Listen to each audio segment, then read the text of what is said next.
Portsmouth, where our town clerk is no longer elected, is now appointed, but still needs to be sworn into office. Mr. Lopes, would you please join us up front?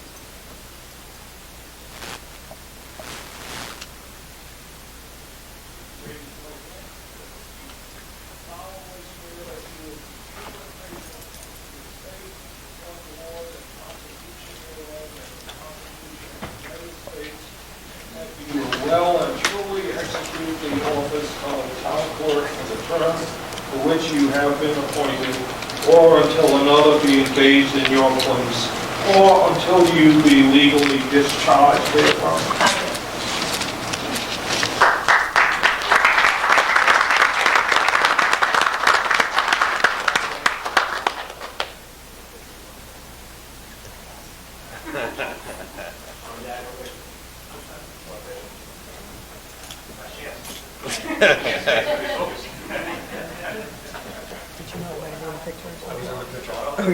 I don't want to be in the picture.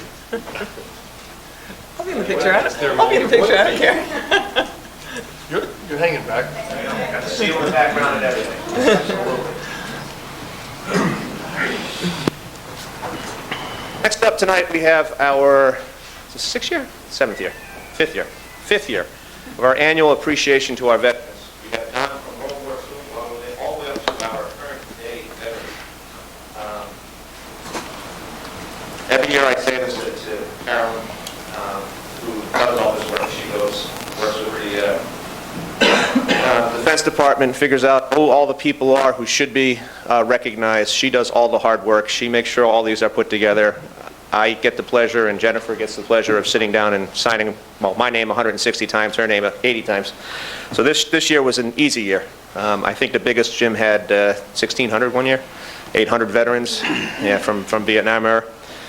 So the proclamation everyone will get will read as this: Operation Enduring Freedom, Iraqi Freedom Era, Veterans Appreciation Week Proclamation. Whereas America has achieved this distinction in the world as a symbol of freedom because of selfless service of our courageous veterans. From those who fought in the Revolutionary War to those currently serving in harm's way, brave members of our country's armed forces have given up the comforts of home, the company of loved ones, and for some, even their own lives, so that we may live in our land of liberty. Whereas Portsmouth has always provided the best and brightest sons and daughters to serve our nation during times of peace and war. And whereas our town's veterans served during a time frame of Operation Enduring Freedom, 7 October 2001 through 28 December 2014, and Iraqi freedom from 20 March 2003 through 18 December 2011 in the armed forces. And whereas we respect the brave local citizens who served our country during that time with courage, honor, and valor. And whereas our residents serving in the military during Operation Enduring Freedom, Iraqi Freedom, were prepared to put themselves in harm's way and join coalition forces led by the United States as they began attacks in Afghanistan and Iraq in order to drive out terrorism from those countries, to put an end to the Hussein regime, and to give humanitarian support where necessary. And whereas our hometown veterans bring to us a sense of duty, patriotism, discipline, and willingness to serve others, and remind us of our obligations to those currently serving and the price that is paid for freedom. And whereas it is our duty to honor the men and women who served during this time, and we are called to recognize their enormous debt of gratitude we owe the members of our armed forces. And whereas it is fitting to pay tribute to the families who have endured sacrifice, separation, anguish, and loneliness while their loved ones served with pride and honor. Now, therefore, be proclaimed that the town of Portsmouth does hereby declare the period of 13 November 2018 through 20 November 2018 as Operation Enduring Freedom, Iraqi Freedom Veterans Appreciation Week in Portsmouth, and ask the citizens to honor these veterans and those served in home front and the families with their outstanding service in Portsmouth, Rhode Island, America, and the world. So we have a few people who have come out tonight to get their proclamations here.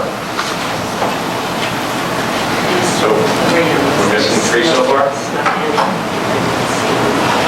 The good news with these is they're really big font.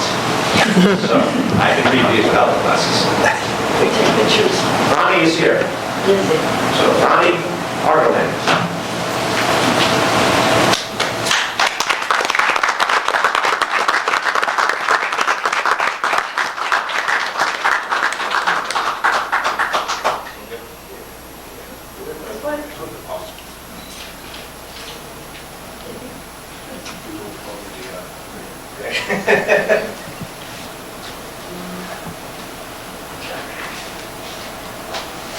There you go.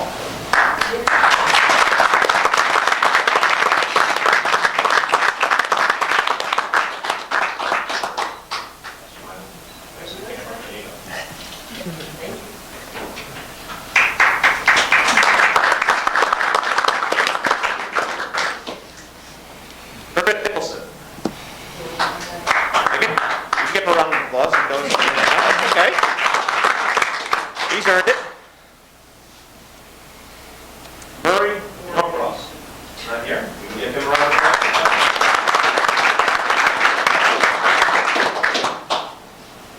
Michael Lott. Very good.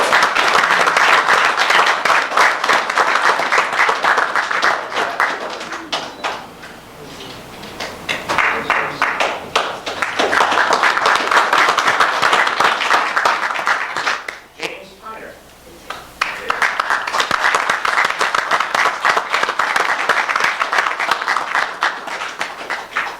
Thank you, President.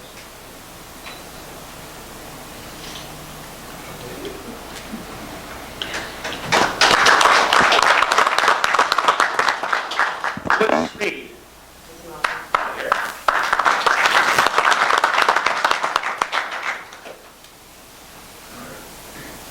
Where's Rich? Rich Zalewski, there he is.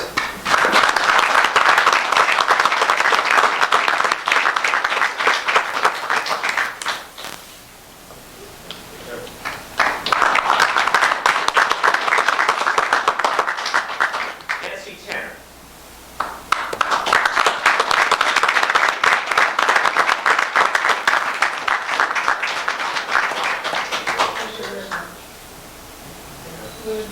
That's it, smile.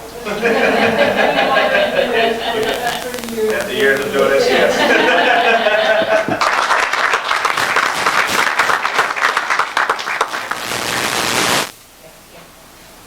There you go. Okay, so those are 10 people this evening.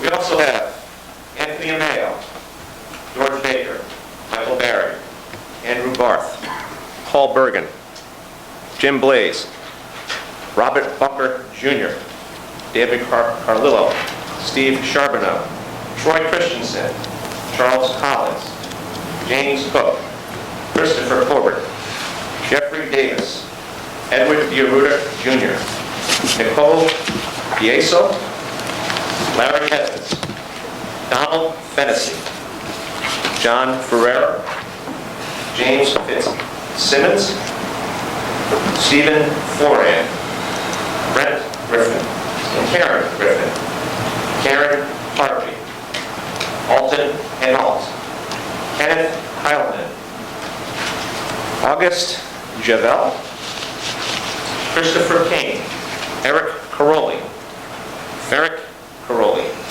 Richard Christoph, Thomas Lang, Sanford Hansen, Beth Lineberry, James Lewis, John Scott Logal, Jim Larimore, Michael Liger Jr., Paul Malu, James Merriam, David Market, George Matthews Jr., Derek Hayes, John McCarthy, Richard Medley, John Meyer, Dennis Morale, Samuel Murray, James Nordhill, James Norrell, Todd Pudas, Louis Reed, Lynette Ritchie, Jess Rodriguez, Edward Rogers, Mary Ross, William Scardina, John, I knew I was going to mess this one up when I was writing them, John Skolheis, I believe, and I apologize for that, Cynthia Sexton, Barry Spalding, John St. Laurent, Glenn Steely, Desato Ergason, Michael Walker, and Tunasashi Yoshihara. I probably messed that one up too, but those are all of our veterans who served during the period of Operation Enduring Freedom and Operation Iraqi Freedom era veterans. So I think we should all give them a round of applause.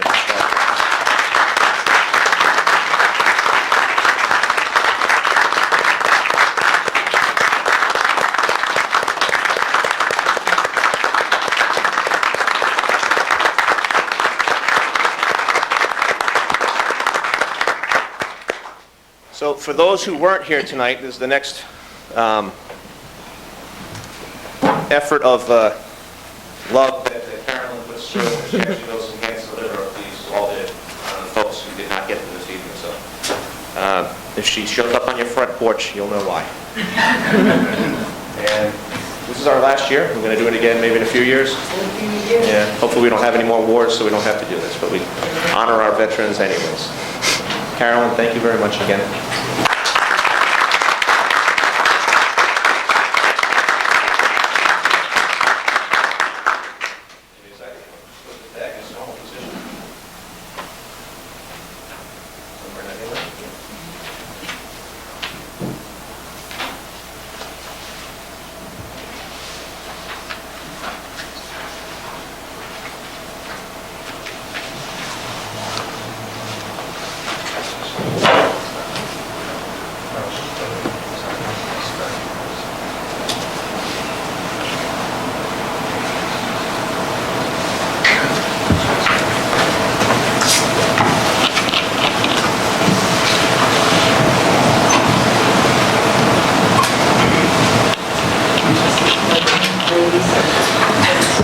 For those of our veterans who don't want to stay for the rest of the business agenda, feel free to sneak out now.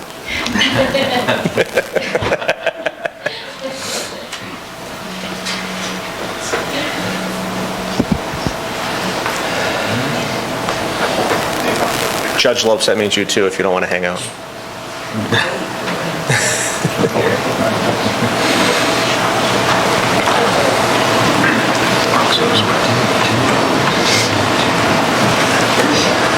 Next up on our agenda is the consent agenda. We have bills to pay from 11/13/18. Are there any questions on the bills? Motion to receive and place on file? All those in favor? Aye. Aye. Opposed? Motion passes 6-1. Next up, we'll be sitting as the Board of License Commissioners. This is our annual application renewals for liquor licenses, victuals license, holiday licenses, whatever license, down the list. Madam Clerk, your favorite time of the year. Class A liquor license, Moriarty Liquors Walker, in 624 Park Avenue. Do each class as one? Okay, do I have a motion to approve? Have to recuse. Is there a second? Second. All those in favor? Aye. Aye. Opposed? Motion passes 6-0 and 1 with a recusal for Mr. Kessin. Thank you. Class BV, Anna D. LLC, DBA, Anna D. Cafe, 954 East Main Road. Bracky LTD, DBA, CJ's Pub, 568 Park Avenue. Foodworks Inc., DBA, Foodworks Restaurant, 2461 East Main Road. Graziano's Cafe, 501 Cafe LLC, 501 Park Avenue. Locals Inc., DBA, Locals Kitchen and Cocktails, 657 Park Avenue. Dina Ochi Estate, DBA, Valley Inn Restaurant, 2221 West Main Road. Yulin Zhang, DBA, Wild Ginger Asian Cuisine, 2984 East Main Road. I have a motion to approve the Class BV licenses. Motion to approve the Class BV licenses. All those in favor? Aye. Aye. Opposed? Motion passes 7-0. Class BV Ancillary, Newport National Golf Club Inc., 324 Mitchell's Lane, Middletown, Rhode Island. Move to approve. Second. All those in favor? Aye. Opposed? Motion passes 7-0. BVL, Raleigh Inc., DBA West Main Pizza, 1620 West Main Road. Motion to approve. Seconded. All those in favor? Aye. Opposed? Motion passes 7-0. Class D, Alvaro E. Vieira Memorial Post Home, Inc., VFW 5390, 822 Anthony Road, and Wisconsin Sportsman's Club. We need to do these separately, so if we can have a motion to approve the VFW post first? Motion moved. Second. All those in favor? Aye. Opposed? Motion passes 7-0. Motion to approve the Class D Secana Sportsman's Club license. Second.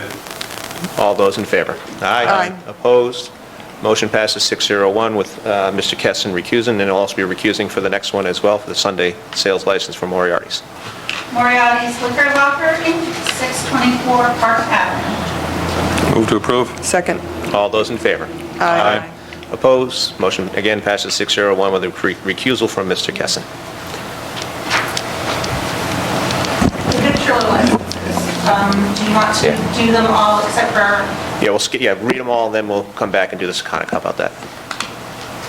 Alvaro E. Vieira Memorial Post Home, Inc., VFW 5390, Anna D. LLC, DBA, Anna D. Cafe, 954 East Main Road, J&S Enterprises, LLC, DBA Bossman Burgers, 1965 East Main Road, Bracky Ltd., DBA, CJ's Pub, 568 Park Avenue, Combs Roses, DBA, Closed Drive-In, 324 Park Avenue, Foodworks Inc., DBA, Foodworks Restaurant, 2461 East Main Road, Graziano's 501 Cafe, LLC, 501 Park Avenue, Locals Inc., DBA, Locals Kitchen and Cocktails, 657 Park Avenue, Fourport Enterprise, LLC, DBA, Martina's Pizzeria, 3001 East Main Road, New England Homemade Donuts, LLC, 3302 East Main Road, Eric Heisen, DBA, Samantha's Restaurant at Montauk, C 500 Anthony Road, Secana Sportsman. Oh, skip that one. Yeah. Thank you. DRG Partners, LLC, DBA, Seaview Coffee Company, 2005 East Main Road, RTG Inc., DBA, Subway, 2005 East Main Road, Driving Tree Coffee House, 706 Park Avenue, Dina Ochi Estate, DBA, Valley Inn Restaurant, 2221 West Main Road, Raleigh Inc., DBA, West Main Pizza, 1620 West Main Road. A motion to approve all but the Secana Sportsman's Club. So moved. Second. All those in favor? Aye. Aye. Opposed? Motion passes 7-0. And now the victuals license for the Secana Sportsman's Club LLC, 145 Secana Drive. Move to approve. Second. All those in favor? Aye. Opposed? Motion passes 6-0 and 1. Back to you, Madam Clerk. Victualler licenses with extended hours. Cumberland Farms Inc., DBA, Cumberland Farms, number 1218, 1812 East Main Road. JFBF Realty Partners, LLC, DBA, Dunkin' Donuts, 1550 West Main Road. Portsmouth Donuts Inc., DBA, Dunkin' Donuts, 3001 East Main Road. Drake Petroleum Company Inc., DBA, Melville Extramart, 1568 West Main Road. Motion to approve. Second. All those in favor? Aye. Opposed? Motion passes 7-0. Amusement games. J&S Enterprises, LLC, DBA, Boston Hamburgers, 1965 East Main Road, 3 games. Bracky Ltd., DBA, CJ's Pub, 568 Park Avenue, 5 games. Motion to approve. Seconded. All those in favor? Aye. Opposed? Motion passes 7-0. Holiday licenses. Rhode Island CVS Pharmacy, LLC, DBA, CVS Pharmacy, 2358 Turnpike Ave. Greenbelt Vineyards, Ltd., 582 Walking Road. Mellows Farm and Flower Center LLC, 444 Boyd's Lane. Rick's Petroleum Company, Inc., DBA Melville Extramark, 1568 West Main Road. SSND, DBA Ship Stores and Rigging, 1 Lagoon Road. Stonebridge Holdings LLC, 17 Point Road. Driving Tree Coffee House, 706 Park Avenue. HWC Portsmouth LLC, DBA Verizon Wireless Zone, 3030 East Main Road. Motion to approve? Second. All those in favor? Aye. Opposed? Motion passes 7-0. Peddler's license. Castaway Gourmet LLC, 60 Salino Lane, 1 vehicle. Motion to approve? Seconded. All those in favor? Aye. Opposed? Motion passes 7-0. We have a motion to continue to Monday, November 26, 2018. So moved. Second. All those in favor? Aye. Opposed? Motion passes 7-0. Next up, we have minutes. First, we'll do the minutes from 10/9/18. Any questions? Ms. Pedro? Just a typo. Says agenda at the top. You probably already knew that.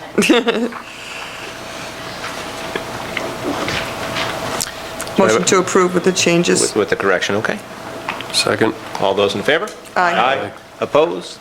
Motion passes 7-0. Next up are the minute meetings for the 10/22/18. I will be abstaining because I wasn't here. And Mr. Gleason, you have a correction or a Yes, clarification? Actually, it should be a correction eventually. On new business, resignations appointments, appointment 1, the Quinnipiac Island Planning Commission was a reappointment of Kate Wilson, and the motion passed 5-1. I would like to change my vote in the affirmative to negative, and only because, as I've done with others, I don't support the town council appointing people to private 501Cs. And I believe they should only be appointing people to their own committees. So I would make a motion to accept the minutes of 10/22/18 with corrections. Is there a second? Second. All those in favor? Aye. Aye. Opposed? Motion passes 601. Next up, we have tax vouchers. Tax vouchers of 2018-1113-01 to 2018-1113-08. Motion to approve. Tax vouchers, you got to do all of it. Tax vouchers 2018-1113-01 through 2018-1113-08. Second? Any questions? All those in favor? Aye. Opposed? Motion passes 7-0. Mr. Rayner, you have a town administrator's report, but suspiciously, my executive summary got left out of this agenda, but just so everybody knows, we did not have an executive session in the meeting prior to this. We will be having one after this meeting that will discuss Mr. Rayner's performance for the last fiscal year. Now you can go, Mr. Rayner. Thank you, Mr. President, Council, ladies and gentlemen. We received a preliminary draft of the facility condition assessment that was commissioned by the Council from Jacobs Engineering. We will have a follow-on meeting with Jacobs to review finalized data later this month, and we hope to have the completed report delivered to the Council in early December. With respect to the Ad hoc Shoreline Access Working Group, a second meeting of the Ad hoc Shoreline Access Working Group was held last Thursday. We discussed input from the working group members that will be considered for addition into a report for the Council which recommends specific courses of action to mitigate the issues associated with rights-of-ways that were identified earlier this year by the residents of the neighborhoods in the vicinity of those rights-of-ways. We hope to have another meeting to review a draft report, and then following that, we will set a date to deliver our findings to the Council. With respect to the ongoing water issues on Prudence Island, at the last Council meeting, I reported that 2 clean test results of the Prudence Island water system were received, and we were waiting on the results of a 3rd test. Unfortunately, that 3rd test failed, and the Prudence Island Water District had to start flushing and chlorinating the process all over again, the flushing and chlorination process all over again. 3 samples will be drawn again this week, and if those samples are free of contamination, the boil water advisory will be lifted. That concludes my report, Mr. President. Thank you, sir. Any questions for Mr. Rayner? No? Okay. Next up, we have resignations and appointments. We have all appointments this evening. First up, yes, ma'am. I'm one of the people, I was told I could make a small presentation. Sure. Once we get there. Okay. So first up, we have a reappointment from Mrs. Martin for the Agricultural Committee. Move to reappoint Roseanne Martin to the Agricultural Committee. Second. All those in favor? Aye. Opposed? Motion passes 7-0. We have a new appointment for the Dog Park Operating Committee from Mr. Gottlieb. Motion to approve Richard Gottlieb. Second. All those in favor? Aye. Opposed? Motion passes 7-0. And a reappointment for Mr. Peter Roberts on the Wastewater Appeals Board. Motion to approve Peter Roberts. All those in favor? Aye. Opposed? Motion passes 7-0. Next up, we have the Zoning Board of Review. We have one vacancy, one alternate, and 3 applications. One vacancy for the second alternate. One vacancy for the second alternate. Thank you. All right, make sure I got that right. Now would be your time. Thank you. If you come up to the podium, just, yes, please. And just state your name for the record and speak as clearly as you can into the microphone so everybody at home can hear you.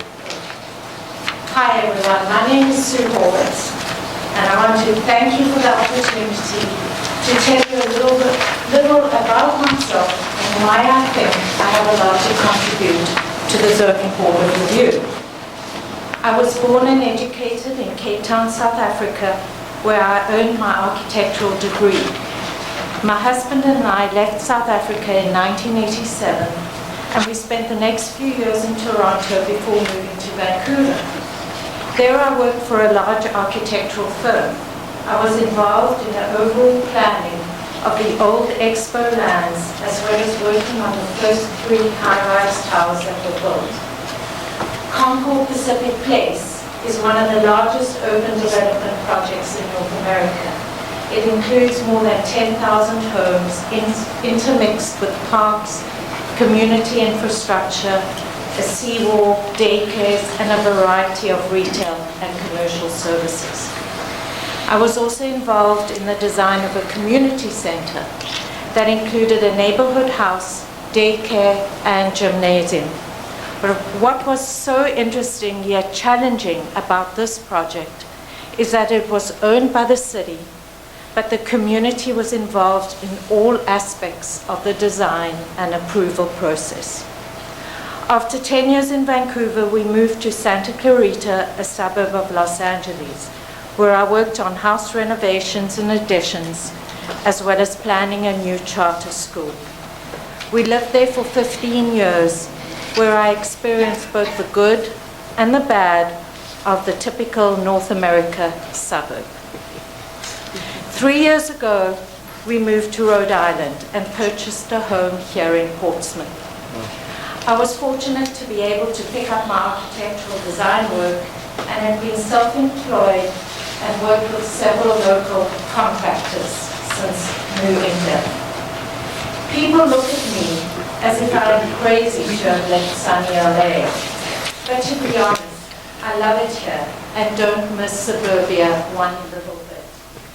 I find the people, the place, and the atmosphere here in Portsmouth to be perfect, and I feel strongly about maintaining the character of the town.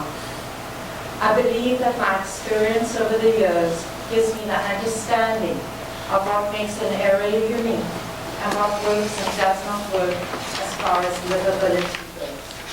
As someone with an architectural degree and with experience in both large and small projects, I can contribute to the essence of what is so great about this area.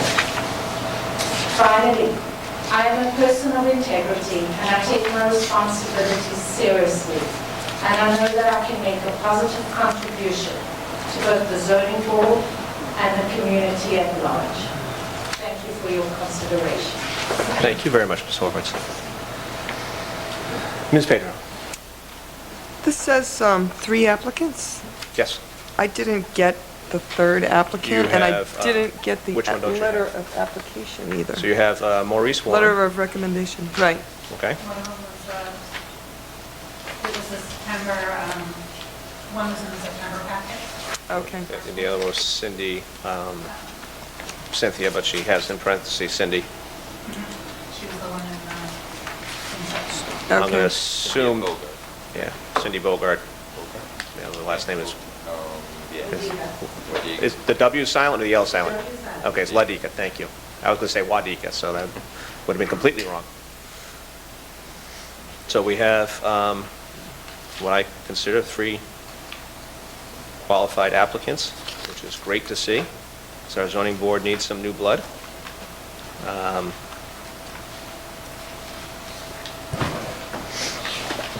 Mr. President, I agree that we have really strong candidates, and I really appreciate people stepping up to the position.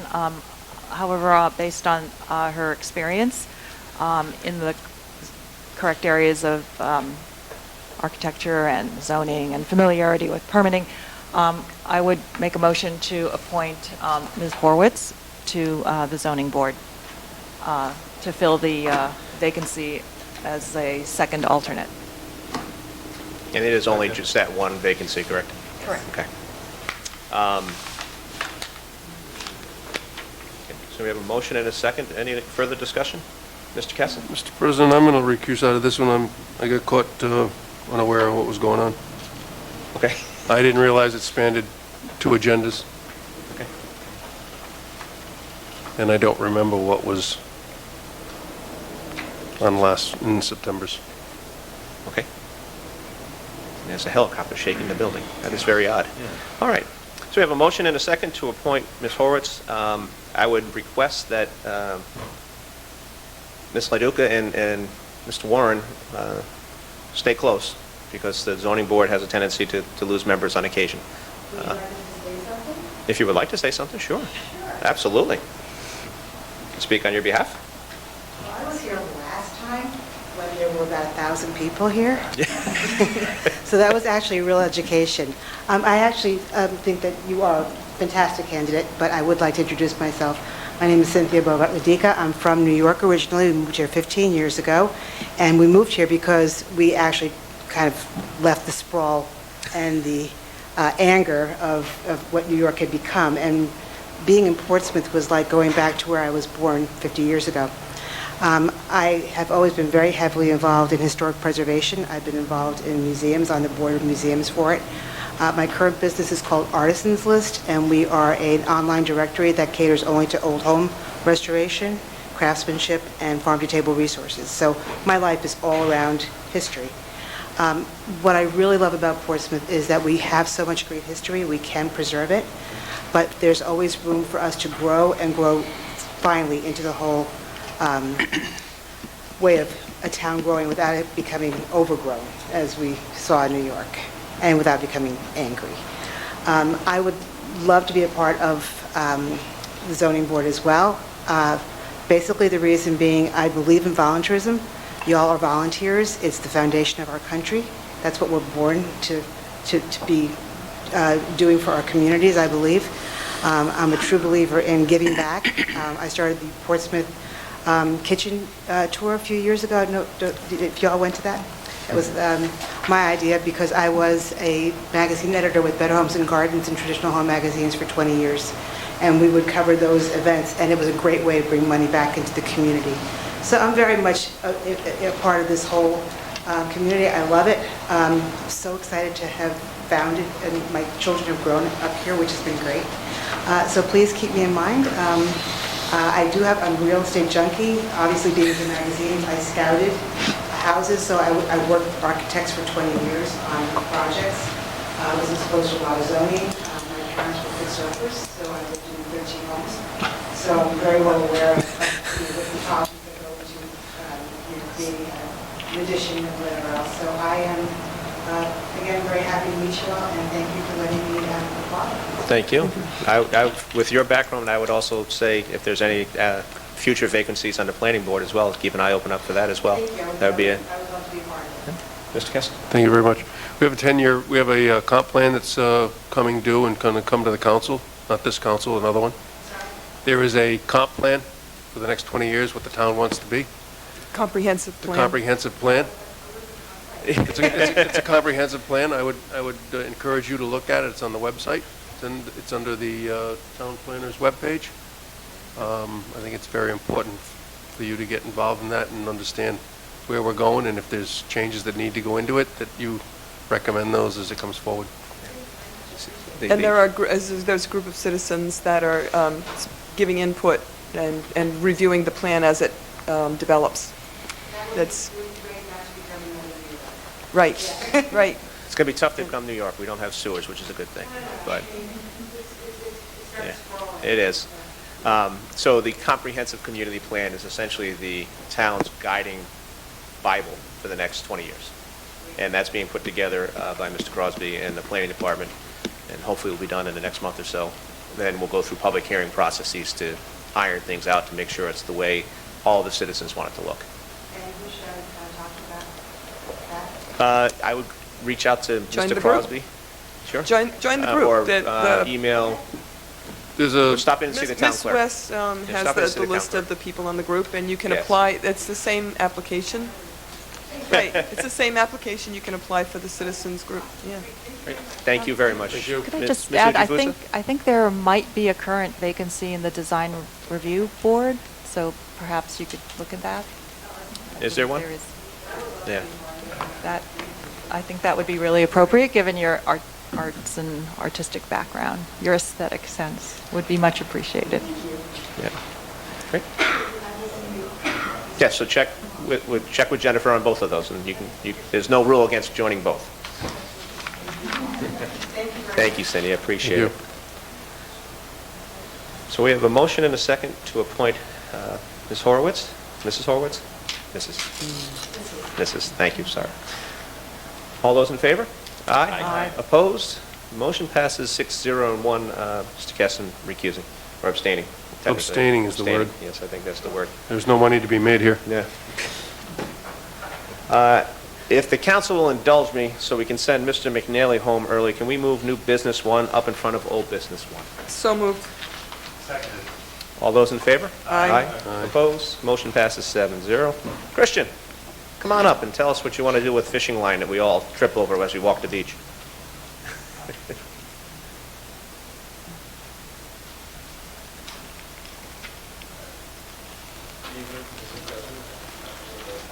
Just stand a little closer so we can hear you. Thanks, Christian.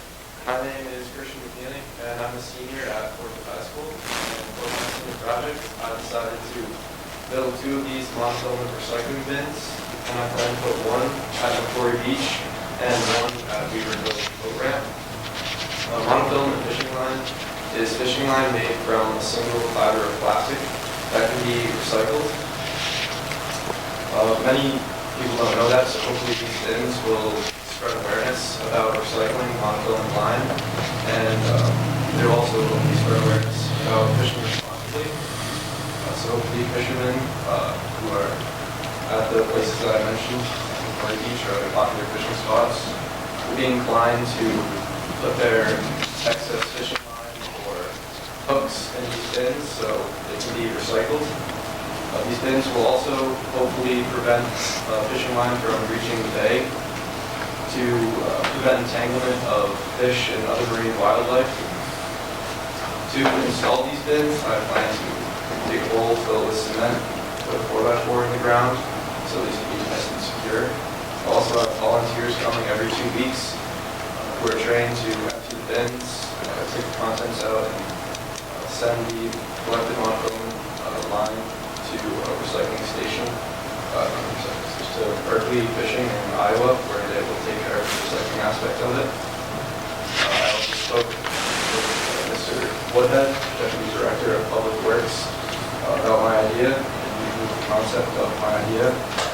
I'm now asking for approval to put 1 of these recycling bins at Macquarie Beach and 1 of these recycling bins at Weaver Cove program. Thank you. Thank you, Christian. Brian, you okay with the locations where he wants to put them in? Yeah. Okay. Any questions for Mr. McNally? Do I have a motion to approve? Second. All those in favor? Aye. Opposed? Motion passes 7-0. Thank you, Christian. Good luck. Appreciate it. Great idea. So next up, we have old business number 1. We have the monthly police construction report, which gave Mark an extra minute to get in the door. Good evening, Mark. I'm so excited we have windows now. Do we have a door? The door is in too? Front door's not in yet. By Okay. choice. Okay. We don't want to have it damaged. Okay. But we do have the overhead doors in the back of the building, and we have temporary heat facilities, so all the interior finishes are progressing per the schedule. As a matter of fact, the front door will be amongst the last things installed, just to make sure it doesn't get damaged. Okay. So it's a pleasure to be here. As you know, I'm the owner's project manager representing the town of Portsmouth in the construction of the new police station project. And my understanding is my monthly project manager's report has been shared with the committee and the council, I'm sorry, and more than happy to answer any questions you may have.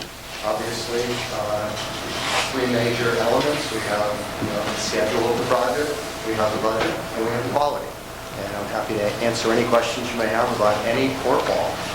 Let's start with the schedule.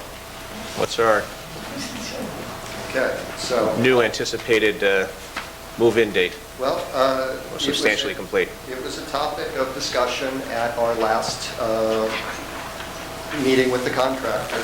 And if I can draw your attention to the project schedule, page 4, beginning at line item 85. That's the commissioning of the building. So previously reported or estimated, we were looking at a late December, early January date of substantial completion. Substantial completion is understood by the AIA documents, the contract documents that we have, as being beneficial use and/or occupancy.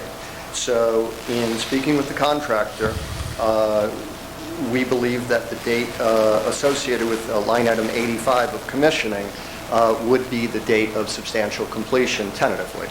But in talking with the police department and Colonel Lee, obviously this is a 24/7, 365 critical infrastructure component to the town.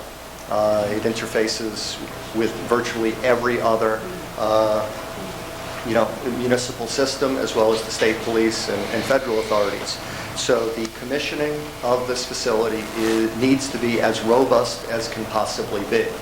Also understanding that completing the process in January, we would love to run the building through its paces, ensure that the Motorola, NICE, and all the other critical communication systems, as well as the actual detention systems, are all functioning appropriately prior to the actual move-in. So in speaking with the chief, we believe that over the weekend, or over the time frame from the last week of February through the first day of March will be the day that we actually move all the staff over. Obviously, there's archived systems or paperwork files that have critical chain of custody aspects to it, as well as moving and training the staff for the dispatch area and other systems related to the detention system and all the life safety. Unlike a typical building, if a fire alarm were to go off, if there was an instance of you needed to evacuate the building, when you have a detention system, unlike most buildings that are fail-safe, meaning when the alarms go off, all the doors unlock, we have detention systems in which the doors do not unlock. And so there needs to be a procedure in place to evacuate detainees and other people, and a process and procedure.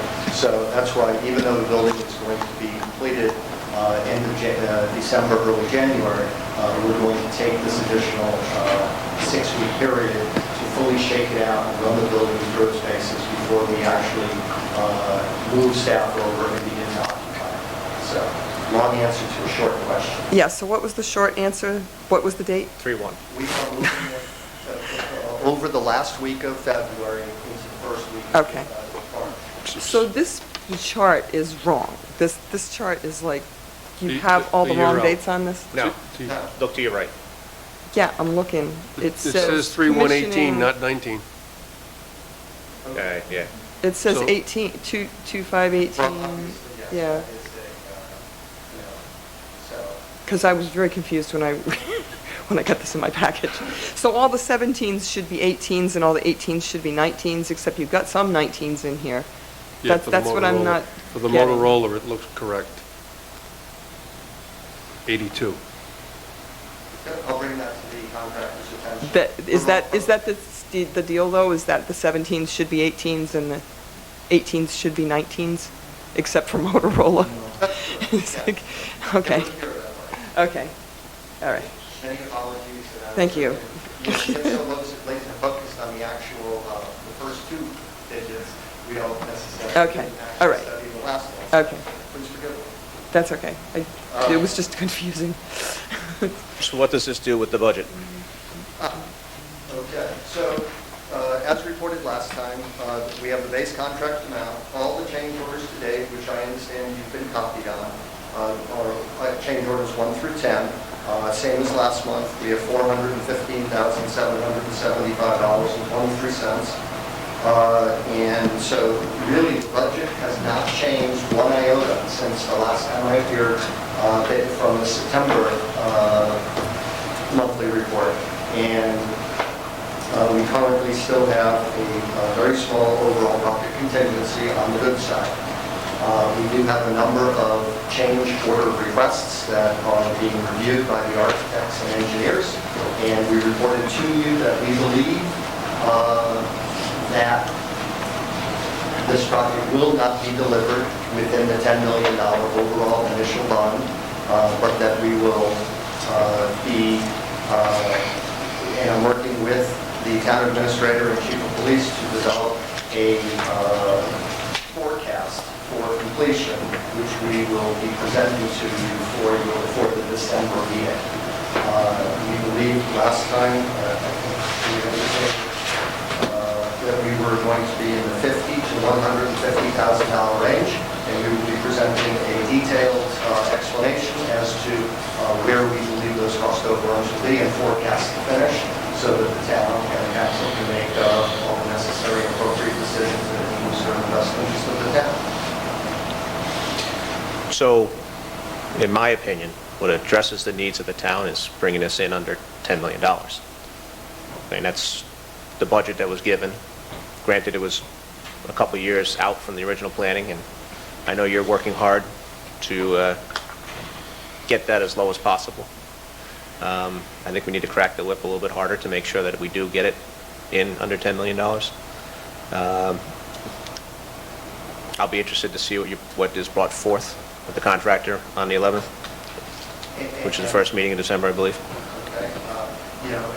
As we've discussed many times in the past, if you do look at the overall budget, other than some very, very minor items that are contained within this budget, all of these funds to date have in fact been encumbered, meaning purchase orders generated, contracts signed, and the ability to mitigate costs is no longer there as it relates to contracts that are in place.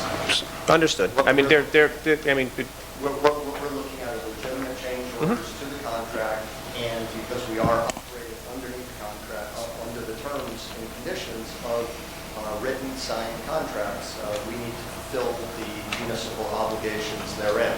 I provide to you my advice and recommendations, and obviously the council can vote as and however they feel is appropriate. I agree with everything you just said, except for there is areas that could be trimmed, like the profit taken by the company who's building it that didn't bring it in on the budget, like they were contracted to do. So, I mean, we'll disagree with that, but that's okay.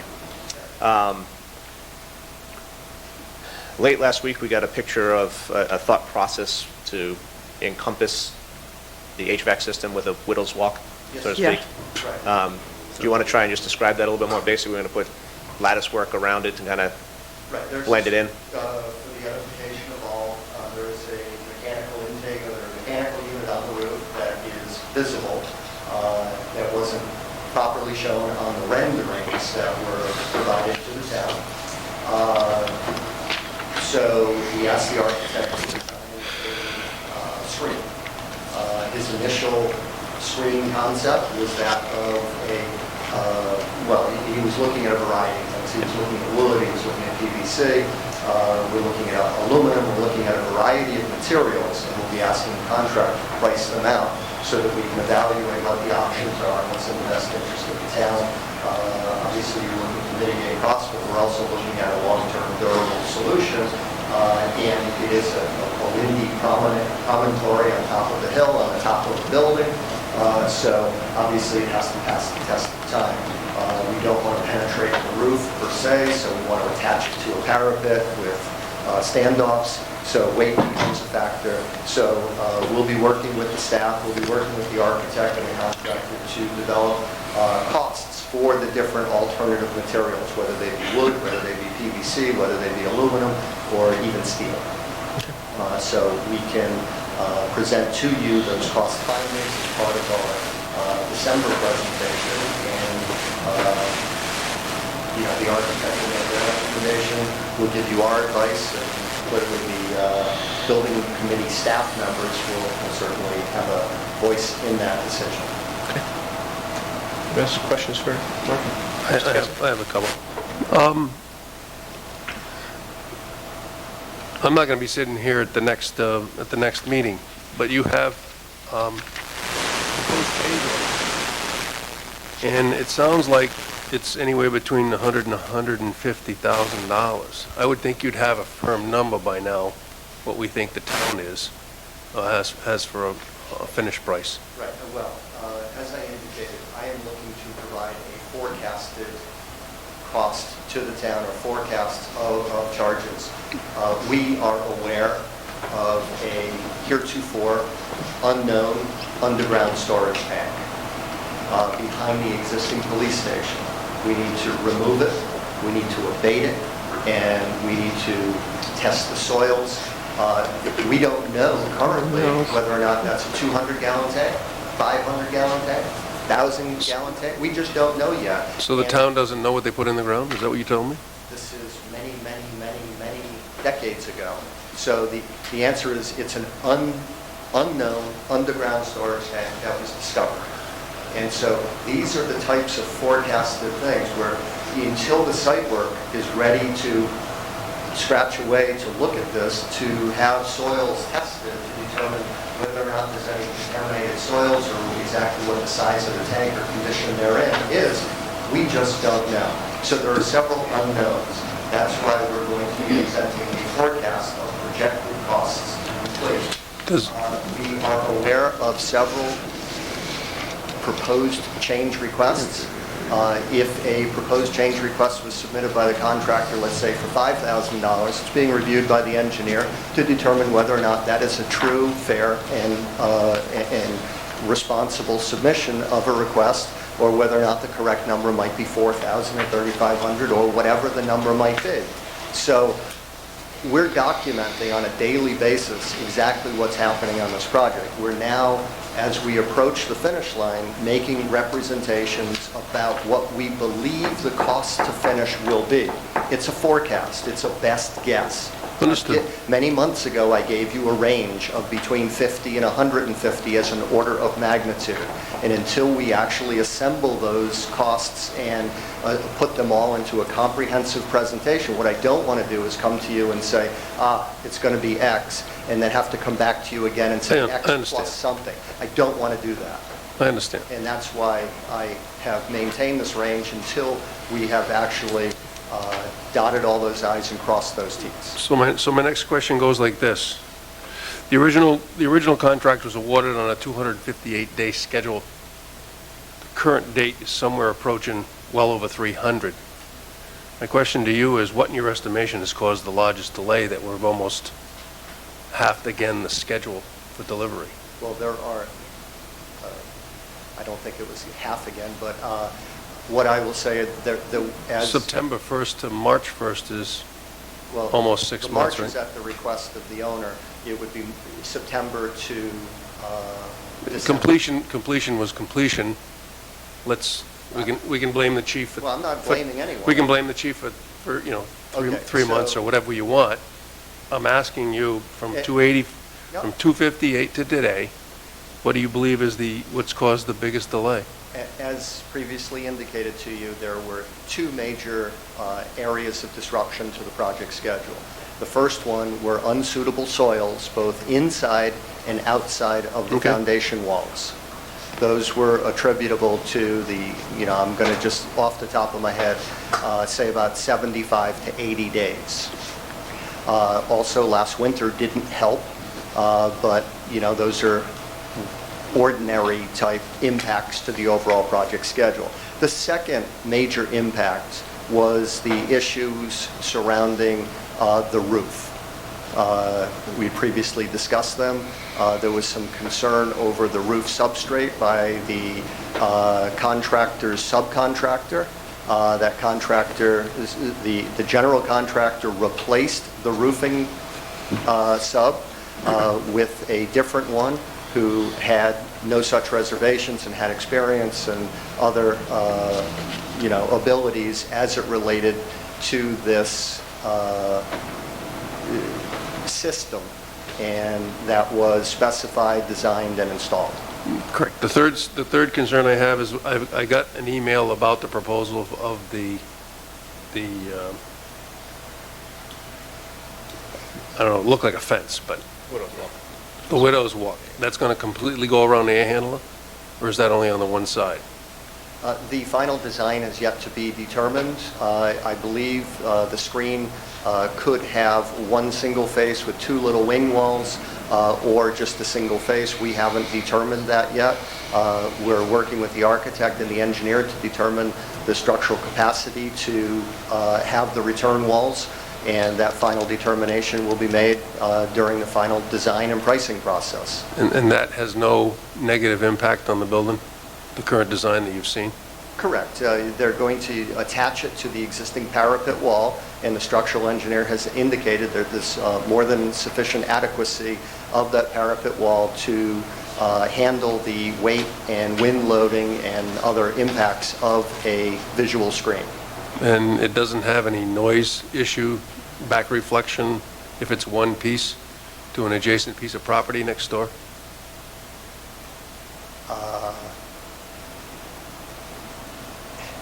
I don't know how to answer that Oh, question. the only adjacent property is the DPW garage. Well, No, there's a- not there's an really. apartment. Depends. Not where it's,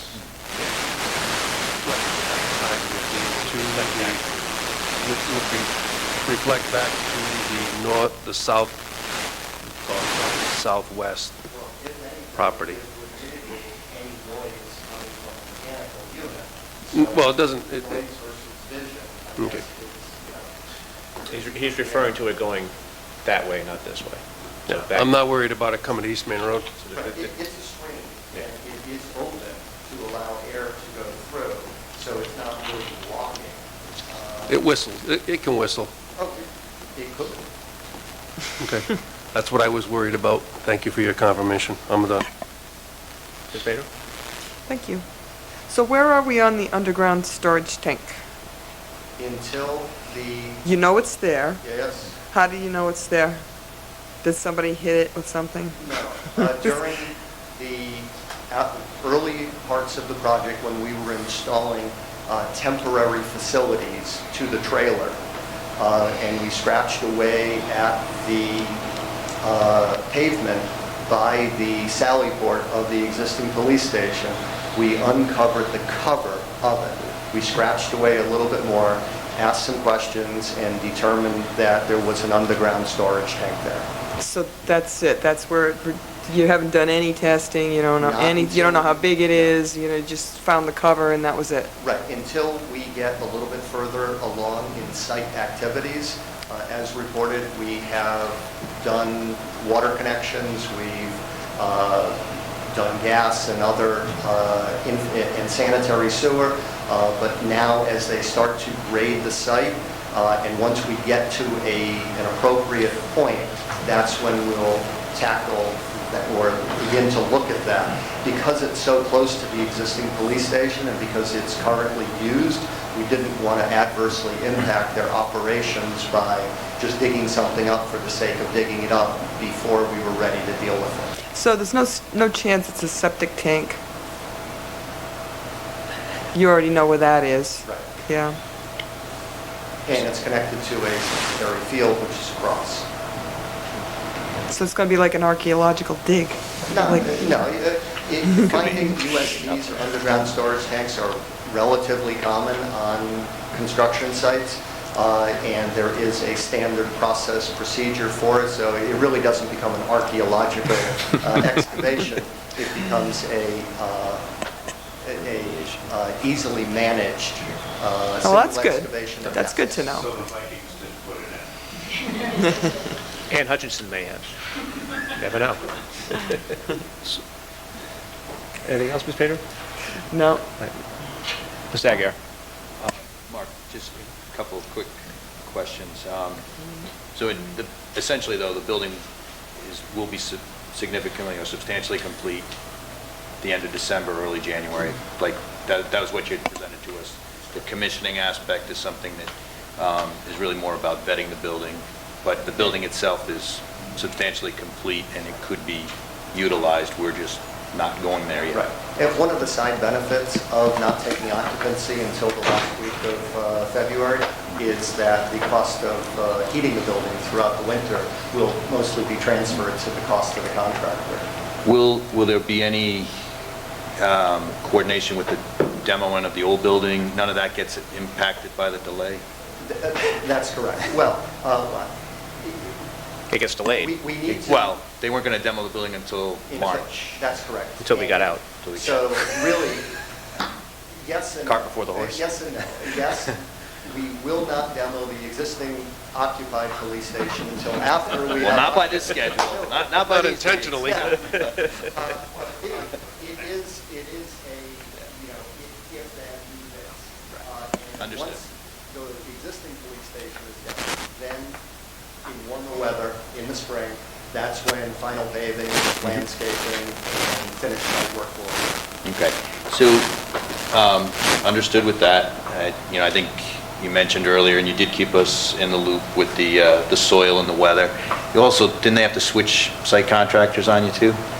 Yeah, Another that did issue. happen, but Minor? I would say that was a minor impact compared with the impacts of the supersaturated soils throughout last winter, their liquefaction, their unsuitability to be used as fill material. Had it been a dry winter or had it, the contract had landed at a different time, we may not have incurred that, $150,000 worth plus or minus the costs associated with unsuitable soils. Okay. Back to the tank, or the underground storage. So it's not septic. Were there other fuel tanks on site, or? No, is this there is the only one. It's probably an old oil tank. Old oil tank? For the existing building, and we'll be able to confirm that, and certainly we'll let you know what we find. Was there another tank, was there already another fuel tank that was part of the building, or they were aware of? It No. may have been converted to gas. I I don't- really don't recall. The station now is gas, correct? It's gas, so it's more than likely probably just an old fuel tank that could be 500, 1,000 gallon. We've looked at drawings, we can't find it.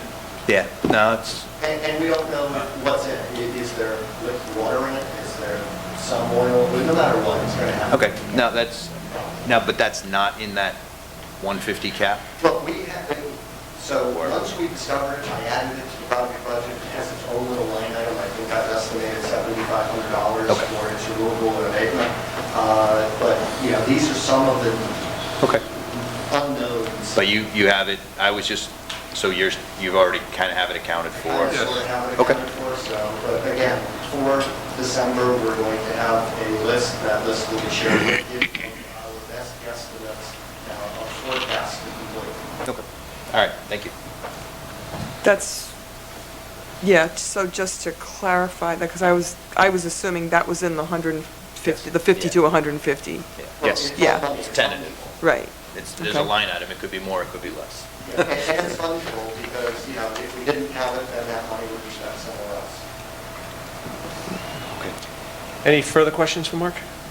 So you will be back to see us on the 11th with the good news that we're going to stay under $10 million. That wasn't what he never committed. I know he's not going to commit to it.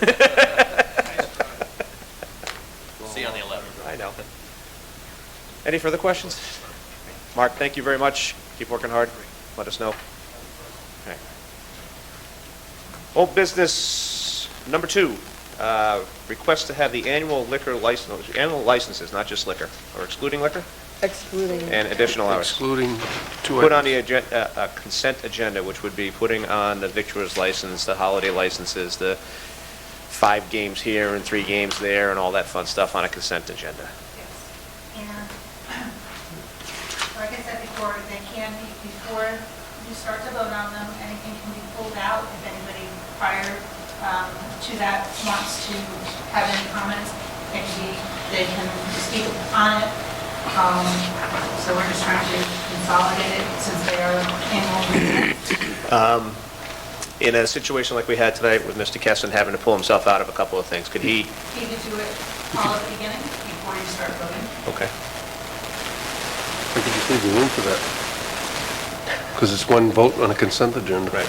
Just excuse yourself from the consent You agenda. could just sit there. Okay. Okay. Any other questions on this? where did you get the backup for this? I searched online and it was under part of the Roberts rules. My only concern, and I know the school committee uses a lot of stuff and puts it on a consent agenda. I don't want to see our entire agenda become a consent agenda where it's just votes up and down without any public comment. These are typically just read-throughs, and very rarely in my 10 years here has somebody gotten up and said something about, I don't want Brackies to have 5 video games. So, but as long as we're going to keep the liquor licenses and additional hours, and I think the other one that we would want to keep off is anybody who wants to move their license outside, which I think would be a public hearing anyways, like Locals did, or Tremblay's did on the sidewalk there, so I would think that would stay outside. No one puts their liquor licenses on consent agendas. That's, No. Mr. Kessin? Mr. President, I looked at the backup. My concern is that the team members in the backup that we have doesn't, it only sounds like the 7 of us. It doesn't, in my quick look of the backup, of course, got caught not paying attention of the appointments tonight. But I think that if we do this, the motion has to include stipulations that the residents can discuss it.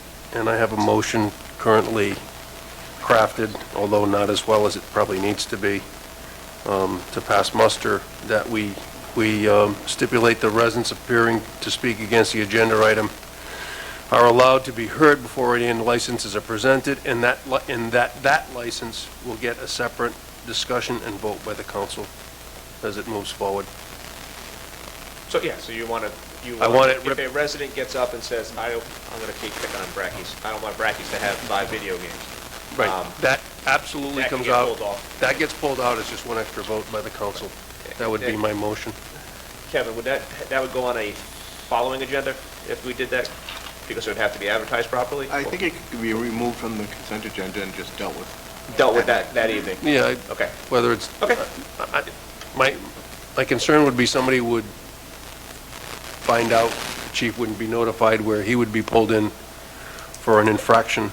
Well, the liquor licenses are the only ones that are major infractions. Understood, but the annual license is what I'm concerned about. So my motion, I'm going to read it, motion to approve annual license excluding liquor and additional hours with the stipulation that residents appearing to speak against the agenda item are allowed to be heard before any licenses being approved, right? I got that wrong. And that license in question gets a separate discussion and vote by the council. That would be my motion. Bottom of the first page, at the start of the meeting, chair should ask the meeting attendants if anyone wants to discuss any of the items listed on the consent agenda. If it is determined that an item on the consent agenda requires discussion, it must be removed from the consent portion and addressed individually. Right, but I'm making it part of a motion from this council so it will become an action as the council goes forward. Yeah, and I wasn't sure if meeting attendees meant the council and not the public. Okay. Is there a second for Paul's second motion, it. which is kind of tied in with what's on the backup? Any further discussion? All those in favor? Aye. Aye. Opposed? Motion passes 7-0. Will that take effect for the 26th? Are you going to do it that way on the 26th? Or are you going to continue this year, this is the way we've done I it? think you have to continue because we continued. So we're going to continue Yeah. this year, and we'll start this anew next year? Okay. That sounds like a good plan. It's a path forward. It is. We're getting there, Paul. Old business number 3. Complete changes and amendments and additions to the transfer station rules. Handout. Mr. Gleason and Ted. Ted's here. There he is. How are you? Mr. Woodhead, Eric's here. We've got the whole band back together. So a little bit about background, this came out from the collaboration between David Gleason, who represented himself, and maybe a lot of questions came up over the previous years. So the water tenders was undertaken to basically overhaul the single application. Even though it's a 3-page document, it's hard to believe that there was 4 meetings here at Town Hall last 2 months, a lot of blood, sweat, and tears. Maybe not the blood, but a lot of sweat and tears. So we were near the town staff, Mayor Tanya, Eric Madison, myself, and the committee also met and discussed this document in its entirety. We believe it will provide for a smooth experience for all users of transportation. It formalized a lot of things. It eliminated the chance of confusion. I think the best thing to do is maybe walk you through the major things that change in this document. It definitely is a big quantum leap. It's almost like a leaf flicking from last year. So I don't want people to feel uncomfortable with that. So the biggest thing, we did a comprehensive review. We put version control in the document. The big thing we want to do is beat lots if it Rhode Island Resource Recovery Corporation. They have guidelines, and unfortunately, we had to pass on those guidelines. The price of an average goes up to $70. We had to pass that on to the resident. So Rhode Island Resource Recovery Corporation basically dictates what we do here at the transfer station, and that we allow them to perform back to them. We also realized that there was a lot of times council was getting asked about certain things, and the frequently asked questions document was an idea that was developed to address a lot of those things or concerns. What do you do with hazardous waste, batteries, those things that they spend a lot of time on, that you can just point to that document that people can find online. That's going to be posted by Margaret. It's 25 pages long. It contains all the nitty-gritty, and that document is subject to change as we move along. Today, outside marketplace, and unfortunately, the tail wags it off sometimes. So, for the terminology, we want to call it a sticker to an annual sticker. Sometimes people use that interchangeably. The reason why I emphasize that we don't want to call it a pass is that there is something that usually called a one-day pass, and one of the proposals was to create an alternate vehicle pass.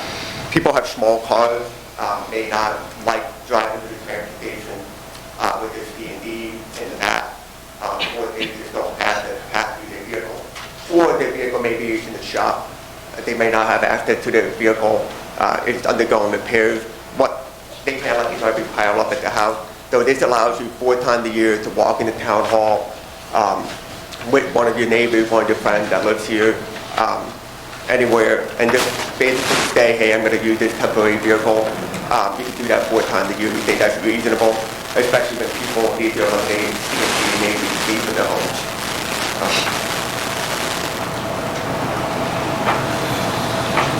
So resident fee requirement section, I kind of use forward for the year. A lot of times, I've seen it most of the time, someone will walk into the registration will have a portrait capture. Most of the time. There are times you notice that there's snowbirds who might live in Arizona for 7 months a year who wouldn't have a portrait registration. So road sign on the year, it allows you to get a transportation sticker. It's a little bit more robust. It's a secondary check. You'll need to show 2 documents instead of just demonstration. Another thing that came up is military personnel here at Naval Station Newport. They might be on TY. Their vehicle may be registered in Washington State, Virginia, etc. So that kind of cleared it up. I combined the mail-in and the walk-in requirement. They're basically the same for everybody, and just making it a little bit cleaner for everybody to follow. So the transportation discussion that came up was yardways. Do we want to provide yardways year-round? And we found that when the snow plowing season starts, offering yardways can really cause issues with plowing snow, pushing snow somewhere. So we give Waste Connection, formerly Canaville, the opportunity to move that yardways bin and provide yardways service from March 15th until December 15th, which is reasonable here in Rhode Island. That is separate from the Christmas tree collection provided by the Department of Public Works.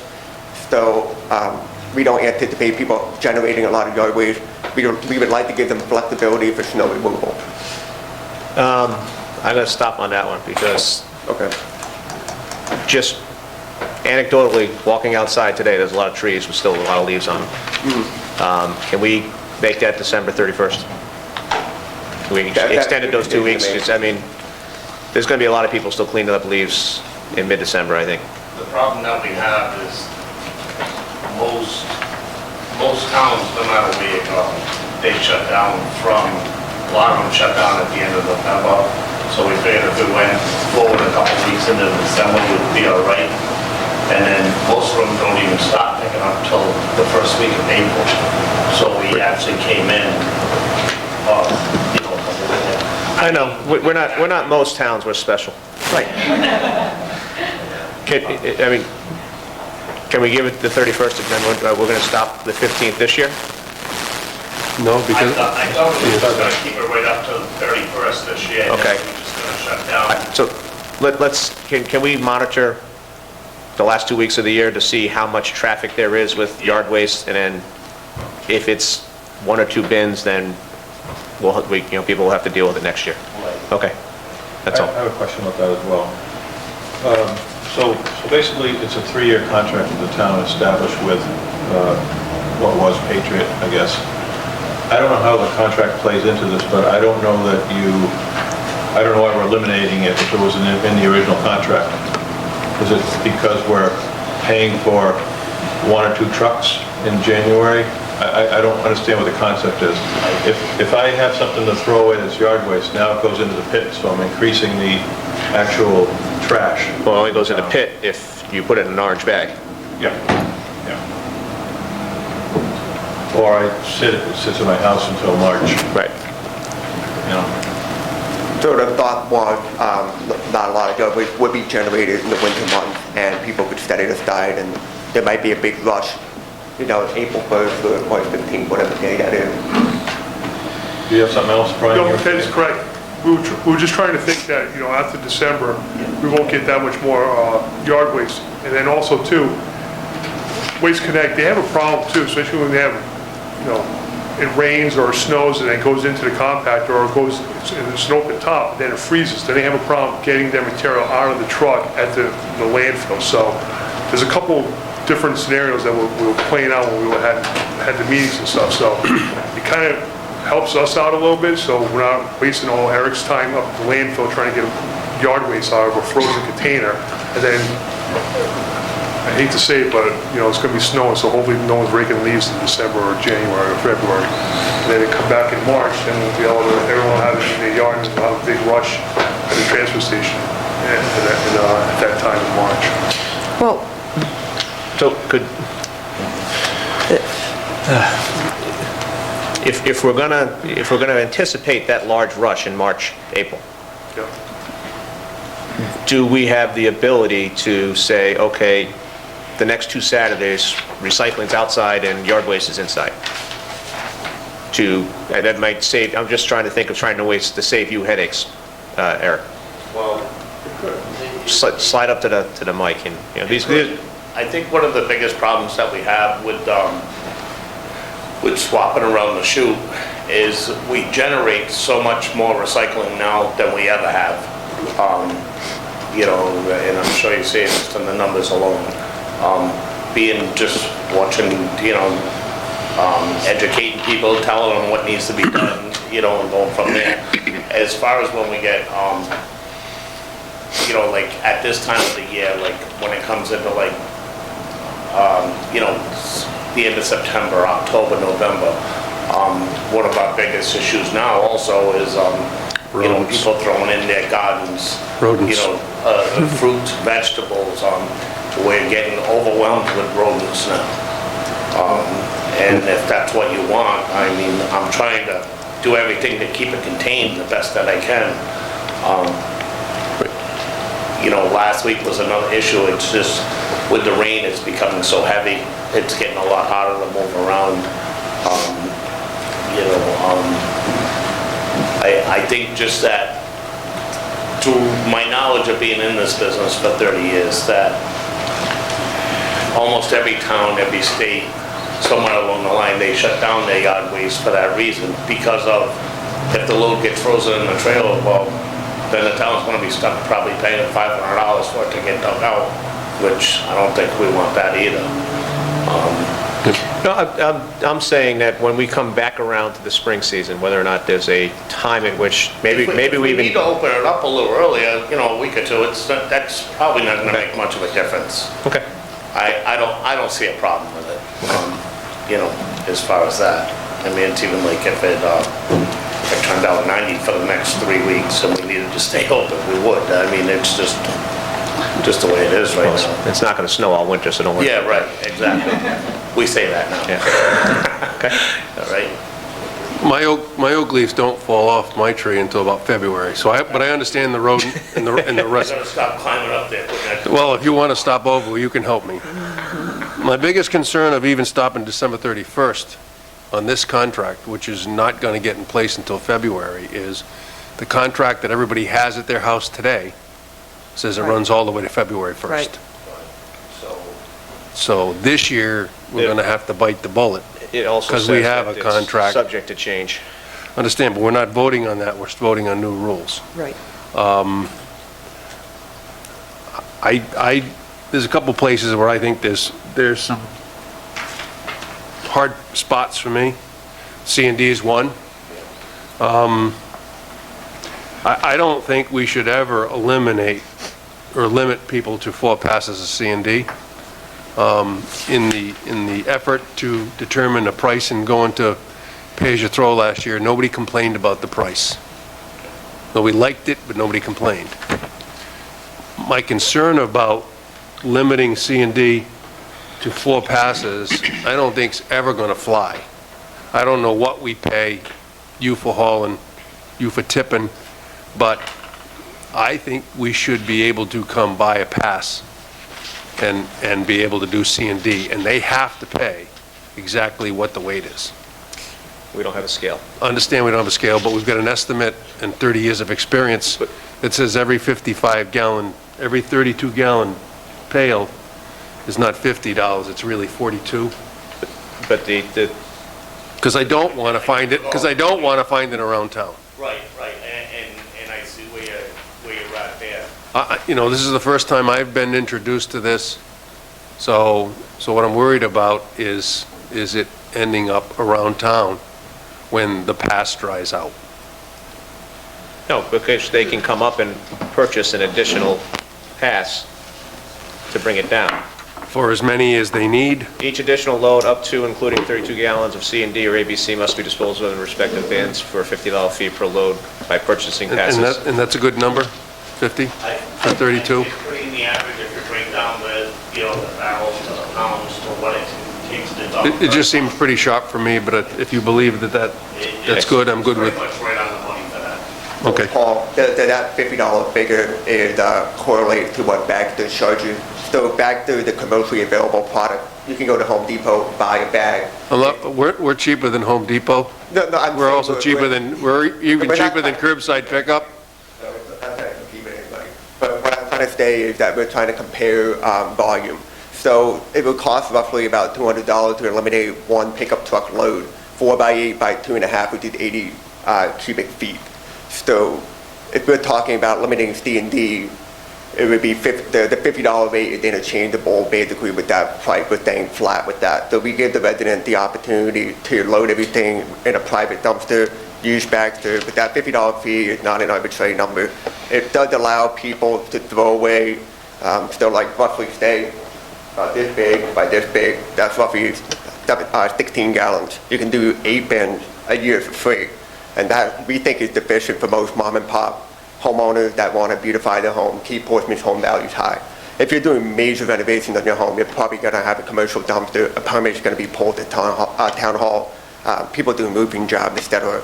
That's the kind of thing that we don't anticipate going into the transfer station because it's too volatile. And the other thing is the language is a little bit vague. When people talk about a truckload, we need to define exact gallons. And that's the biggest thing, is the language. Again, I'm good with 32-gallon can. I'm good with not having the ability to throw away a truckload. My concern was that we don't find it around town.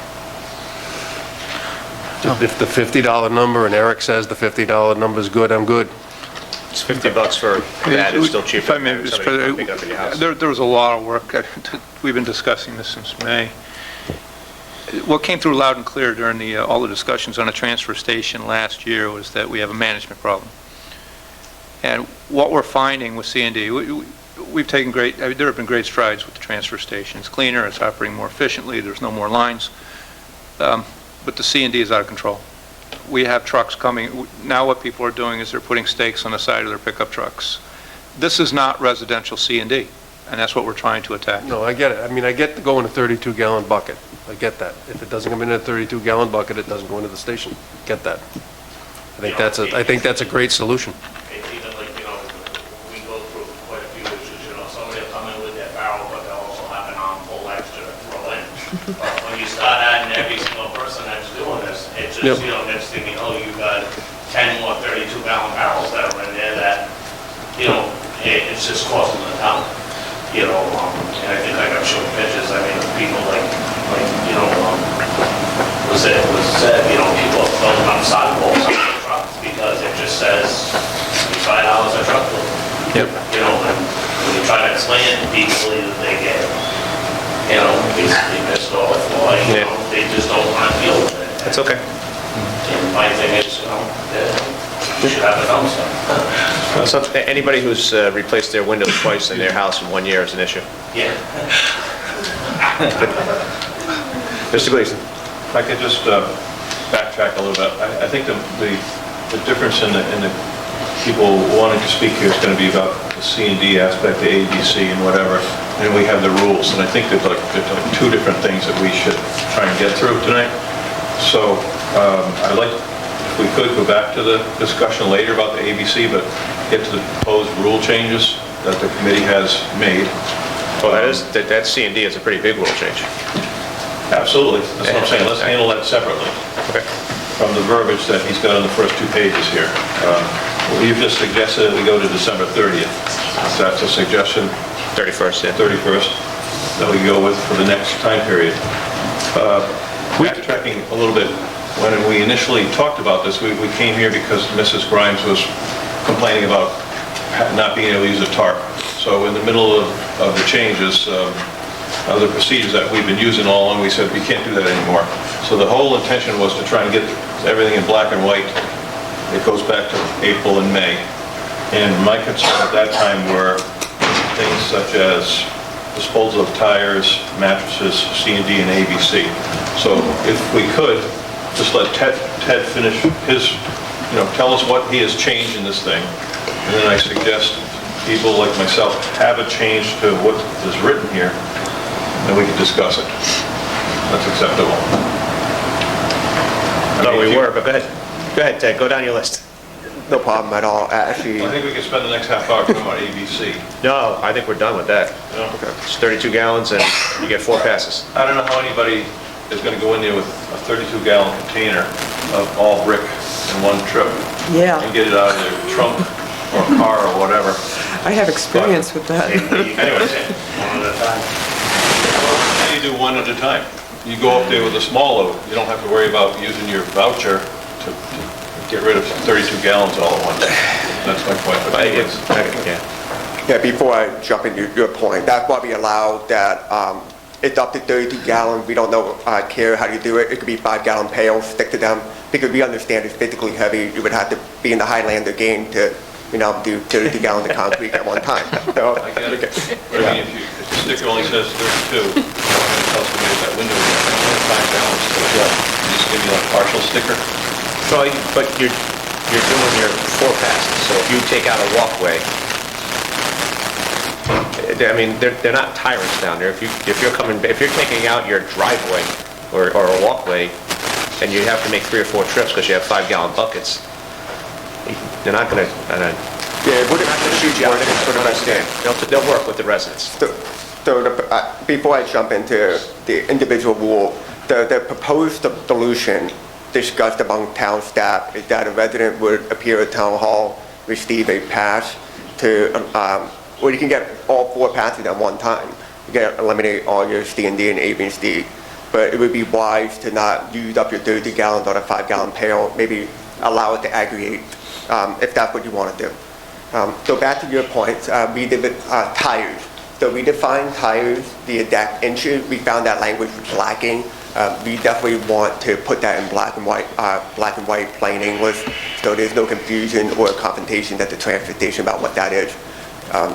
Mattresses and box springs, we definitely underlined and emphasized at the bin, if it's full, it will cost money because there's a chance if you leave a bin, if you leave a mattress or a box spring outside, it could get rain, and then we incur a $70 fee. So we made sure that language was very clear. The yard waste section, if you look at the bottom row of bullets, basically compost, fruits, vegetables, food waste, we really are emphasizing that shouldn't be in your yard waste due to the rodent problem. For C&D and ABC materials, if you could scroll down to the next page, so we use the language C&D, it's limited to.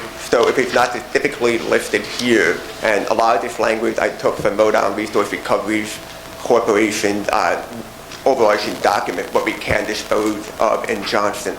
So that's basically what we're limited to. And then the ABC, we did update it. We did verify that we could throw away ceramic tile, clay pot, pottery. I believe that was one of the original comments from Councilor Gleason that we wanted to bake in. And then at some point in the second page, we talk about tarps. There was a discussion here at Town Hall whether we would allow tarps at the transfer station, and the Solid Waste Recycling Committee voted unanimously to not recommend tarps due to it just being a mess, and it just was causing a lot of cleanup work on the part of Waste Connection that we wanted to try to avoid. So we put language in for yard waste that you would have to put it in, if I can see this, sorry about that. There's a tarp sheet to transport yard waste is not allowed. So bed sheets or other ad hoc. You can just bundle it with biodegradable string, call it good, but that language was also added, so I just want to emphasize that was addressed as well. And that's really the run through of everything, and a lot of other stuff that came up in the conversation. And like I said, there was probably over 10 hours here at Town Hall discussing everything that comes up at the transfer station, and a lot of that was put in the frequently asked questions document that I think addresses everything and can be a good resource for everyone here in Portsmouth. I think all these changes seem pretty reasonable to me. We just had we had a third or fourth e-waste last weekend, fourth? Yeah.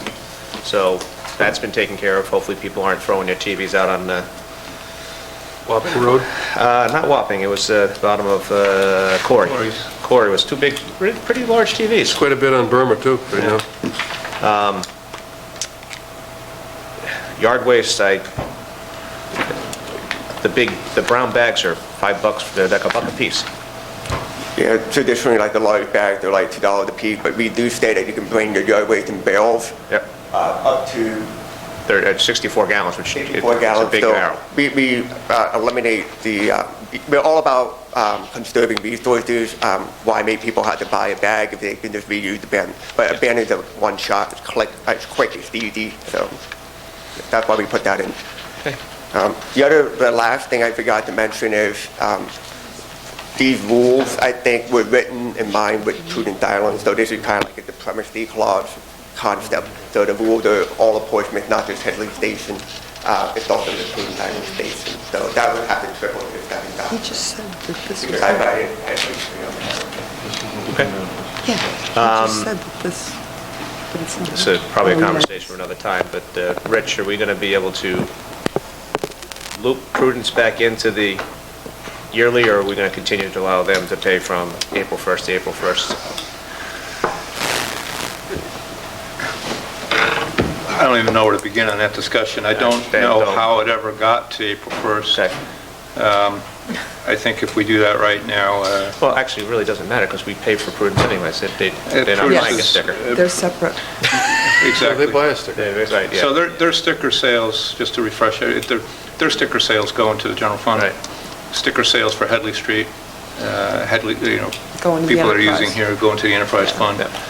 But all the proceeds from the orange bag sales go into the enterprise fund, because there's just no way to distinguish whether you're Prudence or Portsmouth. So my only main concern on this whole list is that December 15th, and I'm willing to let it stay and have maybe report back in January 1st to see how many people utilized it this year till December 31st. As Mr. Gleason mentioned, the rules that people bought their sticker on this year. Mr. Kessler. That was Mr. Kessler, I'm sorry. I agree with him. It was Well, one of yeah. you two on my left. Not to mention the contractual So, issue. That's a I contractual. think we should keep it there until, and then maybe revisit the 31st come January, just to see how many people are coming through, because like I said, there's still a lot of leaves out there. Mr. Gleason? What I would suggest is, I have some suggested changes here that nobody has seen, other than when I made them back in April or May, that we could either vote up or down on. I think we should start with guardrails. Pick a date, March 15th, December 15th, or if you want to go to the 31st, vote on it. The suggestions that I have are under the prohibited activities, that I think that we specifically put tarps in there. So after where it says pedestrian traffic into the transfer station, it would say tarps and trailers of any kind for any reason are not allowed. Just adding it in there so it's in there. For Prohibited. Prohibitive I mean, activities. it's in the yard waste, but you're suggesting that for any kind of waste? We're saying tarps are not allowed at the station. Trailers are not allowed at the station. Should be black and white. But it is, well, it's under yard waste, it's tarps and sheets to transport yard waste are not allowed. So you want to make it tarps and sheets are not allowed for anything at the transfer station? Yeah. Okay. Yeah. Yeah, well, if they're not allowed for yard waste, they shouldn't be allowed for other stuff either. I'm just trying to envision what It's been a... other stuff people are The using. reason why it's there is a safety issue. I'm thinking about, the residents of Portsmouth, I'm also thinking about people that would operate the station. Okay. Under prohibited also, I think it should be in there that smoking is prohibited anywhere at the transfer station. We have a sign up there now that says no smoking within the building, but technically, you're not supposed to smoke. There shouldn't be people riding up to the station smoking. People within the station shouldn't be smoking, and we don't have that laid out here. That should be in the rules, in my opinion, as well. Under mattresses or box springs, one of the first things that I tried to clarify here, because it happened to me, was when I brought a box spring in there, it was deemed not to be recyclable. And that is a subjective type of question. And to me, it really should say per transfer station attendant. He's the one that determines that it's recyclable or not. He's aware of the program. Apparently, what they're actually looking for is gently used mattresses and box springs, because they're actually brought to another location and reused. Is that a correct statement? They're recycled, their covers are ripped off. They're recycled, they get, they clean them, they recycle them completely, they go throw them if they're not good, then they get torn apart, they do what they do. As far as, we're the ones that have to justify, as we're the people that have to answer to them, where they, they'll call up and whether they let Ray know, or even sometimes, you'll hear it from a driver the next time he comes in, or you had like houses in there that were no good. What, you know, if everybody's gonna have a difference, I mean, I think I do the best that I can. You know, they say that they have to be, you know, clean, not wet, not torn, not broken, like within the issue of review that time, the box spring was broken, so it wasn't recyclable. So as far as that, it becomes trash, so there's a charge. So I agree with it, just if you put in, you know, per transfer station. As determined by... Provided transfer station. And I agree, it should be as a yep, council. Yep, I agree. We should Yep. go through these Yep, items. so we're gonna, next one. Not too many. Okay. The tires. None of us want to see tires on the side of the road, and we actually pay $2 to dispose of them. I asked Mr. Rayner about that based on a bill, and basically we were paying $3 extra to take care of all those tires that end up at the side of the road.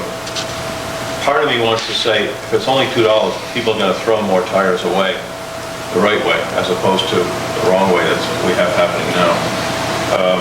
And I really think it should be at cost. I don't think that the town should be making money, per se, for people that, you know, are trying to do the right thing. I'm sure Brian has something to say on that. That's my view. Well, the problem with tires is we don't make money on tires at all at the transfer station. The collection that we get for tires is minimal. What do you want of tires to collect at the transfer station? So, I mean, that's a real hard take on it, Dave. We have, you know, we do have coastal cleanup. We do have Prudence Island that brings their tires over on this side too. It's just like everywhere. People's, you know, car takes off for a second, they turn it back, they see all the tires on the side of the dumpster, you know, and they keep driving. So it's kind of a hard sell. I mean, yeah, we pay $2, or we would pay $1.50 a tire, but, you know, $2 a tire. I think if you still charge $2 a tire, I don't think they're gonna still use it. I think we're still gonna be picking up tires on the sides of the roads. And then I just have one other, I agree with Dave totally about no trails a lot at the transfer station. I don't understand about the tarps. I understand the tarps for the yardways. We don't allow tarps at the yardways. I can't see anything other than a tarp being used for yardways. A bag has to be in a bag to be thrown in for trash. C and D, you're not gonna put it on a tarp. Metal, you're not gonna put it on a tarp. I just don't see where else you would use a tarp at the transfer station. I just see that as The only thing I can think of is C and D. If somebody chops up an Yeah. asphalt driveway and they But put it in the front. rules and regulations now say it has to be in a barrel, so Yeah. you can't put it in a tarp anyway. So, you know, if you agree with the rules, it's gonna be in a barrel. It's not Great, in a tarp just, anyway. it help clarification that you just can't use tarps, period. It puts it in two places. That's all. Mr. Roberts, you had a quick question? Wait. Peter Robertini, I'm not happy. What I tell everybody about mattresses and boxes, take them apart, roll the material in the garbage bag, and it'll cost you $2. All the metal stuff in the framework, you bring back in and you throw it in the metal bin. There's no reason it should cost that much money and everybody can do it for $2. So I think they should have a sign there explaining this to people. Take the time, cut it up, put it in a bag, and you don't pay a fortune. Thank you very much. I can't remember, because the last time I bought a mattress, the company took it back, but... Yeah. They're charging for it now, right? Yeah, as I say, that's what I thought, I think they're charging for it They now. actually charge you $16.50, and they still don't even take it. They charge you $16.50 for disposal, it's around the floor, but they do not take the mattress. You still have to pay on top of that. Fantastic. All right. What else, Dick? Well, first off, I would agree with Mr. Roberts on that, but I don't think I could take a mattress apart. I came home, I took it apart, I brought it back.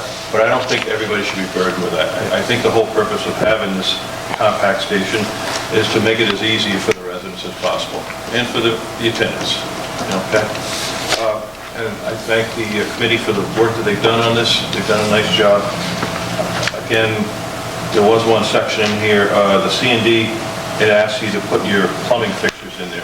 I've always said that those should go in your metal bin, and you've kind of covered that with, you could put pipe and metals that are incidental to any of the items above. So if you've got nails and whatnot in your boards, nobody's expecting to take the nails out. Those go in with the construction debris, but the town benefits by the metal. If you got if you got a spigot, and just change your faucet on your kitchen, that really belongs in the metal bin, in my opinion. Sure. Yeah, take it off the porcelain sink and throw it in the middle. Yep.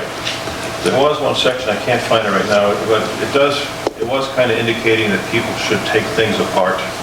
I just don't totally agree with that. In terms of C&D? Or just in general? I'm probably not going to find it here.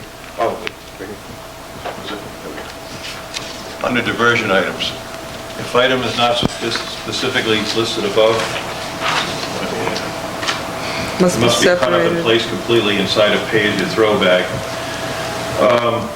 Previously, what it said was, if you have if I'm not mistaken, if you have a couch or whatever, a big piece of furniture, or Right. something that doesn't fit in the bag, you put it into the bulky area. So I don't believe we should burden with people that have to take apart things necessarily, when they can go into the bulky section.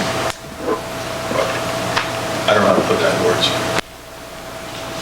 So bulky waste was one of those items that came up quite often. I don't think we have a real good way to get a handle on bulky waste. So there are reports that maybe people that go to clean out houses, stage houses, realtors, they take advantage of the fact that there's a bulky waste bin there. So we don't have like any lockdown on what bulky waste is being done this year. So- I don't know if you want. But I mean, the way it's written, carpets are cut to 3-foot sections, which, I mean, should be cut up anyways, because they're a pain in the neck to get in your car, or your truck anyways. And then your furniture, and it gives some examples, tables, couches, ottomans, chairs, go into the bulky waste bin. If an item is not listed specifically above, it must be cut up and placed inside a page and throw bag. The one that got me twice is styrofoam. Bought a new grill, all the styrofoam in the box, had to snap it all up, put it back into a, Snap it at the compact station. These guys sweep it up real well. I was down there the other day. For about a week, I think I they're went still home, sweeping broke it it up. up, put it in, you know, if you get an order from Omaha Steaks, you get the thing, you gotta smash it up and put it in an orange bag. So, You know, as far as that issue is concerned, you know, just Star Wars is not like, I mean, I do let people know that, you know, and we did tell quite a bit of people that, like, some of those packing units, they're done at home starch now, so. Yeah, you can- Which is, I know it's another. You can put water on them and they just melt. Exactly. Yeah, You know, I which love is, those. think, it's a great thing, which, Yeah. we know that they had the technology years ago, they're just trying to use it up. Yeah. I think as far as like where the bulky items are concerned, it should be limited to, you know, household furniture, you know, couches, chairs, you know, an ottoman. But it's not set up for bicycle helmets, it's not set up for, you know, a kid's backpack or a small travel-on bag that all can be, you know, thrown in as a pay to throw bag. You know, and we catch more and more people just throwing things, whether it be, you know, gasoline containers, you know, like we're gonna issue about tires. I mean, we found tires in between the dumpsters, you know, the same issue. You know, if you're not, I mean, I don't wanna sound just, you know, rude about it, but if you're just not on the town people this way, they just keep trying to get away with whatever they can get away with as far as that. I mean, I'm not trying to... We understand. It's some people. percentage, but it's always the same people, pretty much. we've all been down there, we've all heard it. Yep. I pay for my sticker, I'll throw it wherever I Yep, exactly. I pay want. taxes. I pay my taxes. Just to finish that bulky waste thing, it's, in the 2018 rules, the sentence said, other bulky waste such as furniture, rugs, tables, ottoman, and other trash items too large for bag go into a special bulky waste bin. In other words, it's too large for the bag. So now what we're saying, if it's too large for the bag, we want you to take it apart. And I just don't agree with No, that. I don't think we've ever sat there and said it to anybody. Right? Well, I mean, this is what we're getting ready to put into words, you know? You know, again, there's a certain place for everything, and, you know, It's just, it's like taking a picture frame. They'll throw a picture frame in there because instead of just popping it out, just breaking it up and throwing it away, everything is just as easy and whatever it could be. Or just taking it to the donation center. Or if you tell somebody that they can't throw something in there, next thing you know, they're over there trying to jam it in the Salvation Army box. Just because of that reason. We're not going to fix everything. No. I think the way the rules was written, with a couple minor changes, that we got to start somewhere. This tightens things up. Ted, I think you guys did a very nice job of tightening everything up. I think the biggest thing that's going to cut down on our costs at the transfer station is cutting down on the C&D. I mean, that's just the tonnage in itself. We do on an average anywhere from, some weeks it can be 8 to 10 tons within a week. No, C&D. Yeah, just in C&D. And that's not people replacing a toilet or a vanity. Mr. Kessler. Thank you. One thing I see missing, and maybe I've been looking through it a bunch of different places. We don't have a hard plastic and an advertisement for the hard plastic recycling. Does that need to go on here? That we have that hard recycling twice a year? But it's a knowledge thing that's going to tell everybody we're going to do that. For the old outdoor furniture and resin. The second thing. That was the first year that we even attempted it that way, as far as, because everybody was just, they were just coming in and throwing it wherever. And the problem that you have is that it's a separate recycling issue. It's not, it's not single stream. It's not your normal single stream plastic. So when you get it in, as far as like when that comes in, the kids play houses and this and that. Ray, can you come up for a second? Because I know you tried to run this for a weekend.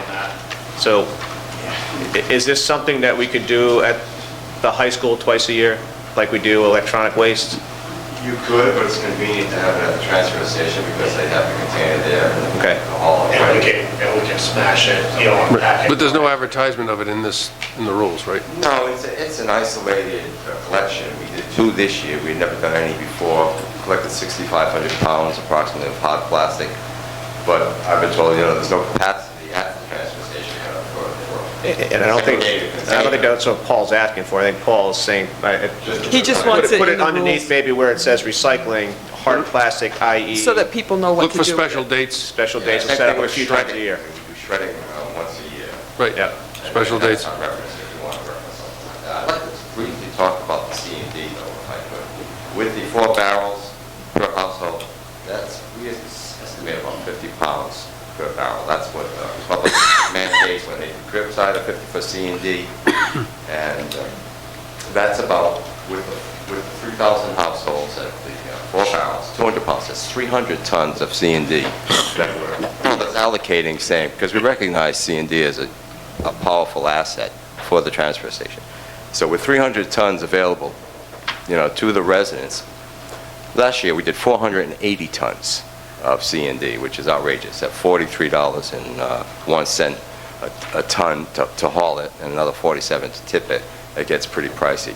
So we think, while accommodating the residents of Portsmouth with the 300 tons of C&D, additional tonnage will probably address the abuse that a lot of the contractors are bringing to the station, and it might make $1 and help us to meet some of our costs.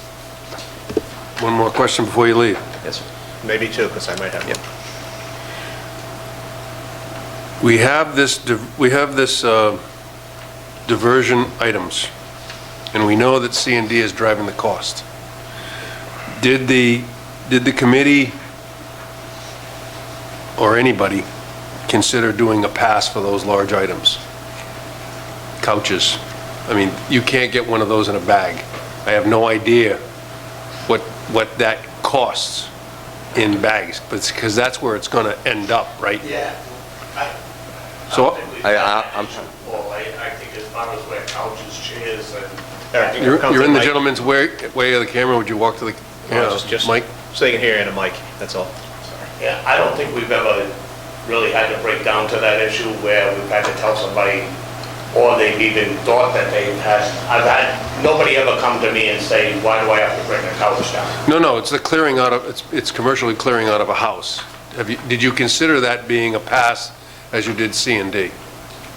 That way there people are paying for those diversion items, because we've got people doing C and D and we think it's a commercial operation. I have mentioned that before, and I believe Ray and I, even Brian, we talked about it at one time. Almost every other town in that, they charge for all that. They charge for a couch, they charge for a chair, they charge for it.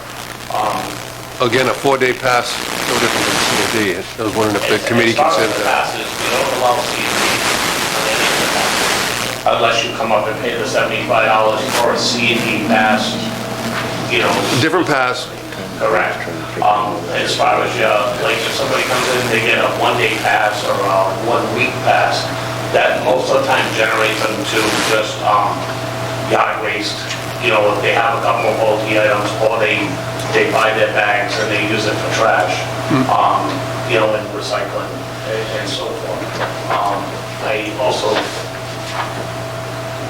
I don't think that's actually been an issue as far as that. I mean, you know, as far as like when certain people come in, you know somebody can only have, you know, 1, maybe 2 living room sets, but when they come in, of course, for a week and they have 5 of them, you know what somebody's doing, and you can pretty much, you know, mention it to them, but you just can't accuse them all the time. Which, you know, it's like I said, if you don't watch, you're not gonna know. I think to Paul's point, I think that's something we need to watch. And maybe at some point we get to it's $5 to throw away a sofa. Okay, exactly. $10 for a sofa. If you look and see like what Middletown gets, I mean, they get like $10 for a toaster oven. Yeah, you know, I think we brought up the list before, but it's because you do it, you know, you have people that go out and they do these house cleanouts, or, you know, they own rental property and they're stuck with whatever somebody leaves, but because they have a pass, they're allowed to just come and keep dumping, you know. Hence the reason I asked you, is it time to institute a C and D pass only on the bulky waste, on the, you know? I mean, I can have a, you know. I think that maybe as a household resident, maybe you should be allowed the same thing. Maybe you should be allowed, you know, a couple, 2 or 3 passes a year to bring in your bulky items. And anything other than that, there should be some type of charge. Because if I throw out my couch, it's a sectional, that's 2 pieces. No, like, you know, I know exactly what you're saying, but like you come in, like like I know you know what I mean? It's not like that, but when you see the same people coming in, you know, all the time, they got a couch, they got a recliner, you know, somebody comes in and they got a truck full of rug.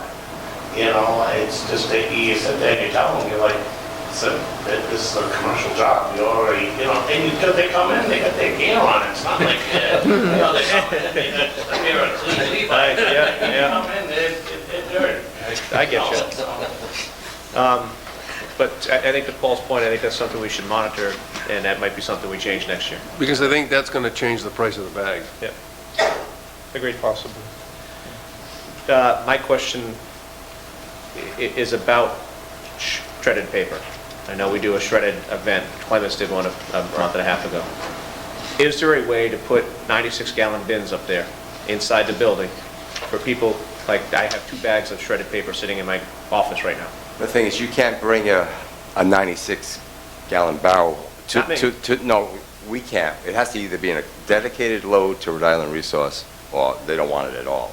They don't want bags of shredded paper going to them. They tried doing double bagging, and then there was still like confetti at Rhode Island What about Resource. other shredding companies that will buy clean shredded paper? I've never pursued it, and possibly, if you want to pursue that, Can we just make a few calls? Sure, of course. See, I mean, you're not with Vinagro anymore, you're with whatever the company's name is, but they had Shredfest or whatever their company name is.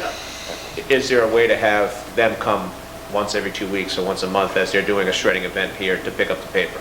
Because they're getting paid for it because it's clean, shredded recyclable. They're making more money than Carquest. Right, we paid $750. Shred and go goes to Raytheon, and they Yes. pick up their shredded paper. And swing through. But that's not cheap. I mean, the cheapest was this, for Those 3 are the hours, guys was that are shredded. We just $750 want to the get the haul. material shredded. Now, whether we bring shredded paper and give it to them, That's what I'm asking. right, well, All I'll they're look doing into is it. swinging in, picking up already clean shredded paper. Yeah. And they're getting paid for it when they leave. We're not asking them to buy it from us, we're asking them Right, to just pick it up. to just pick it up, and it'll be a benefit to them. Right. I'll- And I see where you're coming from there, but when you start dealing like, you know, you take a big company or something that does that, or even maybe even the town does that, the problem that you have with a lot of people is they'll throw paper towels in there, Gets contaminated. Yeah, they don't know. Unless you monitor it and know what's going in. Yeah, You're not gonna know, so there could be 2 chicken leg bones in there, for all you Yeah. know. I mean, this is Contaminates the whole just things thing. that we see I understand. quite often. Yep, I understand. Just wanted to ask the question. I will ask though, I have a friend of mine that owns one of the shredding companies, I'll ask him and see what he says. Beautiful. That's all. That's it, that was it. Mr. Aguirre? I just have one, I just want to follow up on Dave's comments with the yard waste, when setting the dates. If it were, March 15th to December 15th, then I heard we sometimes have some flexibility. So could we put the dates in, but also just add a couple of words that say, unless otherwise authorized by the town? That way we would have flexibility to extend it 2 weeks or open it up 2 weeks early. But there are hard dates, but then it gives us some flexibility based on weather or something like that. So that way. Is that a motion? Well, Make motion. was yours a motion? Not yet. It hasn't yet. It wasn't yet. Oh. My suggestion was we make motions on these. All right, so I was just going along with the idea of where you were started, going down that road of the dates. I agree with that, and I just thought if we just added in a little bit for some flexibility, that way it gives us some latitude to Yeah, either yeah. start early or extend it in the winter for yard, that's all. And we could simply just put a sign at the transfer station saying, yard waste acceptance extended till next weekend. Just something like, that way they have flexibility, we have flexibility to meet the needs of the residents. That's all. I would like to read. What did you say? Drop-off is available March 15th through December 31st, Unless otherwise aughorized by the town. And then. Do you want to do the 31st or the 15th? The 15th is in there now. I would say the 31st personally, but see you folks. Okay. December 31st? Yes, so March 15th to December 31st, unless unless otherwise authorized. authorized by By the town. the town. That way you can Close close it it early if you need to. And we're covered. Okay, so if there's a big snowstorm in December, we Right. can close it before the 31st. But it might stay warm, who But knows? it might stay warm. Okay. So that's a motion, and a second, right? Yep, they do. Either way. All those in favor? Aye. Opposed? Motion passes 7-0. Dave, you had a couple other ones in Yep, there. I would make a motion that we add language that inserts tarps, trailers of any kind, for any reason are not allowed. Either way. Tarps and trailers, trailers and tarps of any kind, either way. Second. Just a quick question on that. Have you ever seen pickup trucks coming in and have tarps stretched over the back of the truck just to make sure the load doesn't blow out? We do have quite a few people that follow the rules, and there are people that don't. Well, this would just be tarps, just to keep their stuff. Yeah, well, yeah, there are a few.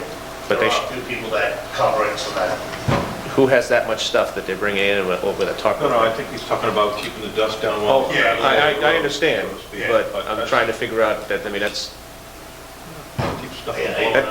that to me does not sound like, I don't think that's so much an issue as far as somebody covering their load. Yeah, I've never seen it. I just, if somebody put a tarp over the back of their pickup truck and then just took it off and then started unloading Well, their trash. my answer to that honestly is remove it before you even come in because you can't inspect the load if it's rubber. That's true. as I say, that sounds like more like a commercial operation than it is a homeowner So operation. it's probably a moot point. Okay. So that was moved and seconded, correct? Okay, all those in favor? Aye. Opposed? Motion passes 7-0. And you had one more, So, right? prohibited, under prohibited activities, a sentence would be added, smoking is prohibited anywhere at the transfer station. Is there a second for that one? You might get pushback from people who drive up with a cigarette in their mouth and put it out when they get there. So where does that start? At the gate or at the bottom of the drive? Technically, probably 50 feet within any town property. And any building entrance, Probably but, right now. but You just put smoking, like, it says loitering, scavenging, soliciting, smoking. Well, can we just put a sign up outside? So, Dave's right, it's, no smoking within 50 feet of the town. Yeah. Okay. Okay. So just, put it underneath. Just put Put it like Ms. Pedro suggested, put it loitering, scavenging, scavenging, smoking, soliciting. wherever it fits in there. Yeah. Then it that work? doesn't have to be so long. Yep, good. Yeah, over. Need a Motion? Second? Second. Thank you. All those in favor? Aye. Aye. Aye. Opposed? Motion passes 6-1. Have two more. I have one underneath prohibited activities, but it's not very politically correct, because I was going to say no politicking, but Well, that's a question for the... it's, So, under mattresses and box springs, I just suggest adding to the sentence that says, when in clean, dry, and recyclable condition per transfer station attendant. as determined by As determined by, That yeah. works for me. transfer station attendant. When in Is there a clean, second for dry, that? and I'll second, in recyclable condition as determined by transfer station attendant. That Okay. gives you the flexibility to say, no, that's not clean and dry. Okay? All in favor? Aye. Aye. Opposed? Motion passes 7-0. Lastly, I just would like to see, make a motion that the passenger tires be brought down to $2 per tire. Go ahead. Go on with For it. passengers, and leave the trucks at 10? Yes. Can you split the difference and make it like $3 to cover the ones that are stuck in between the The ones dumpsters? that DPW bring in on the side of the road? Have a better No. chance of passing at $3 a tire, I'll make it $3 a tire, Mr. President. I take care of my own tires at DPW when I we change know. our tires. We don't bring them down to transfer. I know. No, the ones you pick on the side of the The road. side of the road ones. The side of the road ones. Side of- That's why it's at 5. There's certain times we bring them to the transfer station. If we're on trash, on Mondays and Fridays, and we get called out to pick up tires, then we bring them to the transfer station. Other than that, they all come back to my yard. Okay. $3? So 3 and 10. Is there a second for $3? Yeah, I just wanted to, for your information, may I speak? We pay the RIC, it's $5 each for a car tire, $10 for a tractor trailer tire. I just wanted to give you that information. That's what we pay to them. If you want to split the difference, that's your discretion. That's what we're paying now to get rid of car tires? Car tire to $5, truck tire to $10. That is in lockstep with what we pay to Johnston. So right now, we're just breaking even, but we also have to pay for transportation. They're being picked up by Bob's Tire, right? Or is that just you, Brian? Bob's Tire come in and they're charging us $2 to dispose of the tire. Right. Like Ted was saying, if we brought them up to Rhode Island Resource Recovery, that's what we would have to pay. If Bob's Tire automatically said, hey, we're not picking up the tires anymore, like Ted was saying, if we had to bring them to Rhode Island Resource Recovery, then it's $5. But we could change that if Bob's Tire did say, we're not picking up the Right. tires anymore. So right now, it's 2. So we have to put language in there that would allow us to change. It's already, I think it's, Policies are all subject to change in here someplace. right, yeah, it is in there. All right. Fees are subject to change, says so right there. Yeah. All right, so if you want to do $3 for now, and we can change it, if Bob's stops picking up, we can change it and make it $5. That's fine. Okay. Was there a second for the $3? Not yet. $3 going once. Feel like an auctioneer. $3 going twice. Sold. Anything else, Dave? So we're leaving that at 5. No changes, but I would like to talk about what you had mentioned about the political thing about the prohibited activities. The question is, and I didn't go there this year, but, running for another office, we have in the past gone to the transfer station, handed out our things. Is that in fact soliciting or not? No, it's not. No, We're not it's saying- protected by Is the it First just Amendment political speech, I soliciting? Is believe. just going up there and saying, I want to sell you some Avon products? Right. I think if we had a fight with the ACLU, they would say it's protected underneath political speech. I really don't care. I just don't know whether that prohibits that. That was my question. I think everybody standing there who hands out a flyer knows that goes up and in and goes right in the recycling bin. And they come back up. There's no lines anymore. However, if you do go up there and you put out a sign, it has to go home with you. It can't be left there all week long just because you hung out there for a day or an hour or two. Same town property rules. Madam Clerk. Wait, can I just make a comment? Sure. Mr. President, I just want to recognize Ted Peets, who's the chair of the Solid Waste and Recycling Committee, and all the people who are on his committee. I want to recognize Ray Antaya and Greg from our contractor, because the amount of work that has gone into revising these rules and the 25-page frequently asked questions document, which is online, the amount of work was just astonishing. And I only was able to see a little bit of it firsthand because I was bringing questions from constituents to them. But there just is just incredible amounts of work here, and I want to thank you. And I also want to point out to everyone at home that waste is trash talk is a huge issue that goes far beyond the details that we're talking about today, which are very important for us. But I did take a visit to the Johnston landfill run by Ryrick, and I would encourage anybody who has the inclination to go, because it's just so amazing. And but a couple things to point out in the horizon clouds that we need to have really good volunteers like Ted deal with include the fact that in 2034, it's predicted that the Johnstown landfill will close. Now, that's been moved from 2038, so it's closing. And once it closes, there isn't going to be a place in Rhode Island to bring our solid waste. And they're predicting that it could be $100 a ton for tipping fee to ship it out. So I think that, this is a huge issue that we're really lucky to have a town committee working on. Because it does have to be addressed today. We shouldn't be waiting until the Johnstown landfill closes. Also, you might have all noticed that the tipping fee went up to $39.50 last year, and this year it's $47 a ton. Part of that is because the tipping fee had not been raised for 25 years. The last time it was raised before last fiscal year was in 25 years ago, and that means that and I was told at the landfill tour that problem of running out of money to run the landfill was what was much more of a danger to closing down the landfill than running out of room was. And so we could be expecting that the tipping fee is going to continue to go up just to make up for the fact that for 25 years they never raised the fee.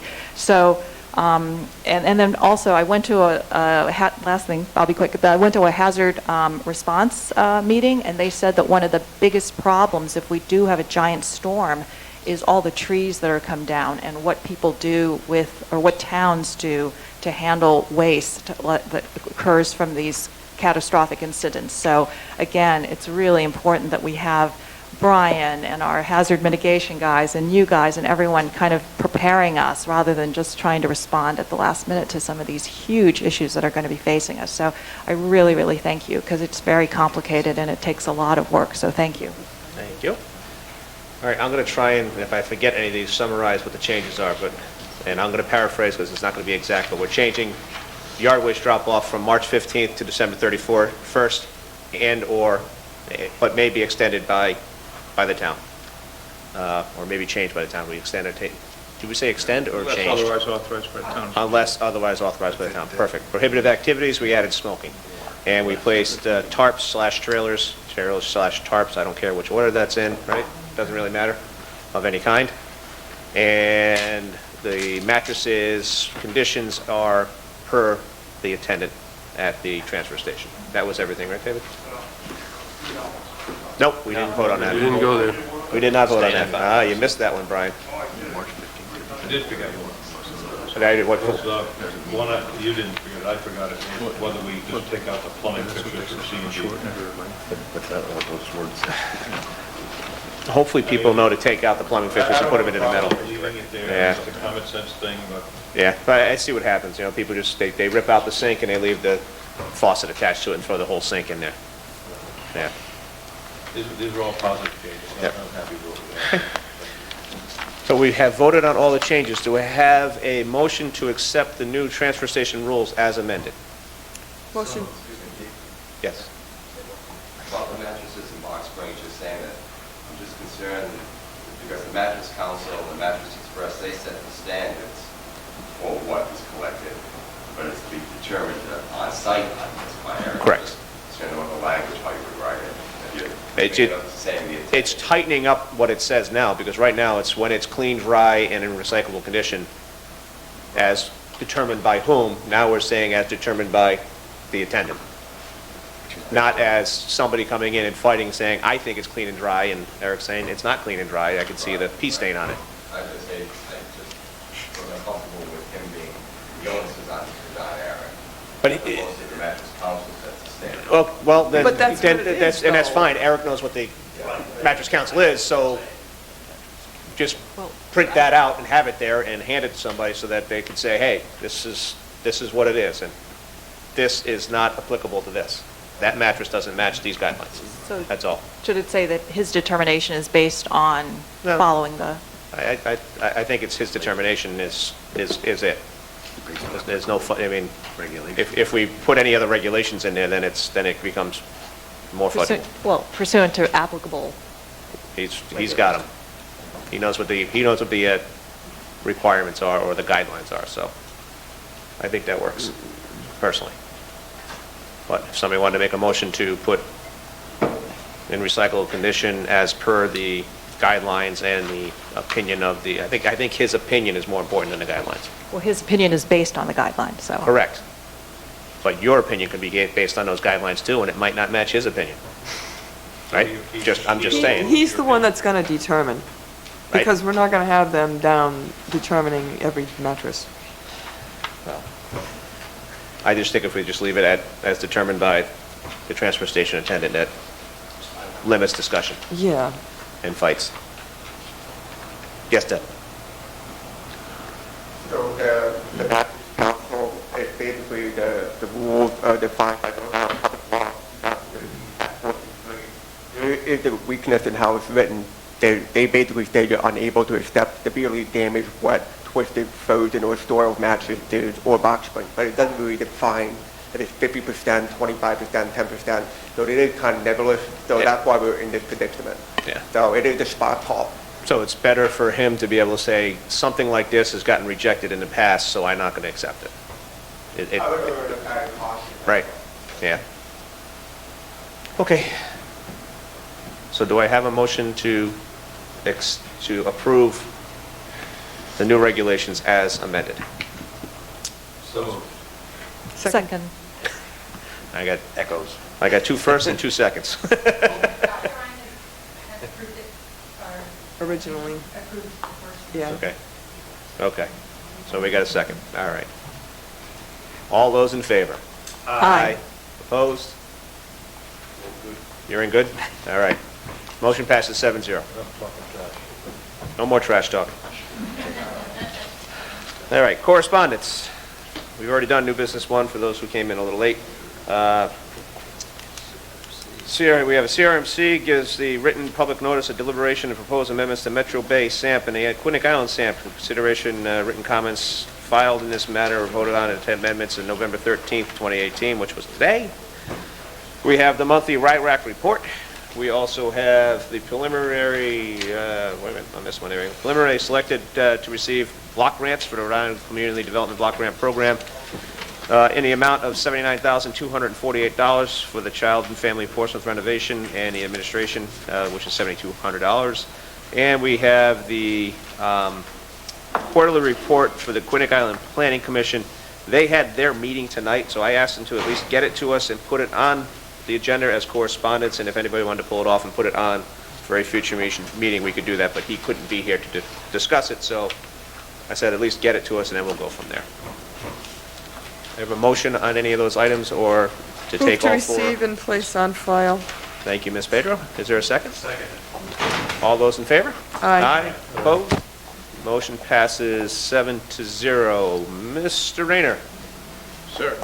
Did our canvassing authority meet this morning and, Tomorrow. I'm missing the word in my head because I don't know why. Certify. Certify the ballots. They met, but the election results are not certified. The anticipation is they will be certified by close of business tomorrow.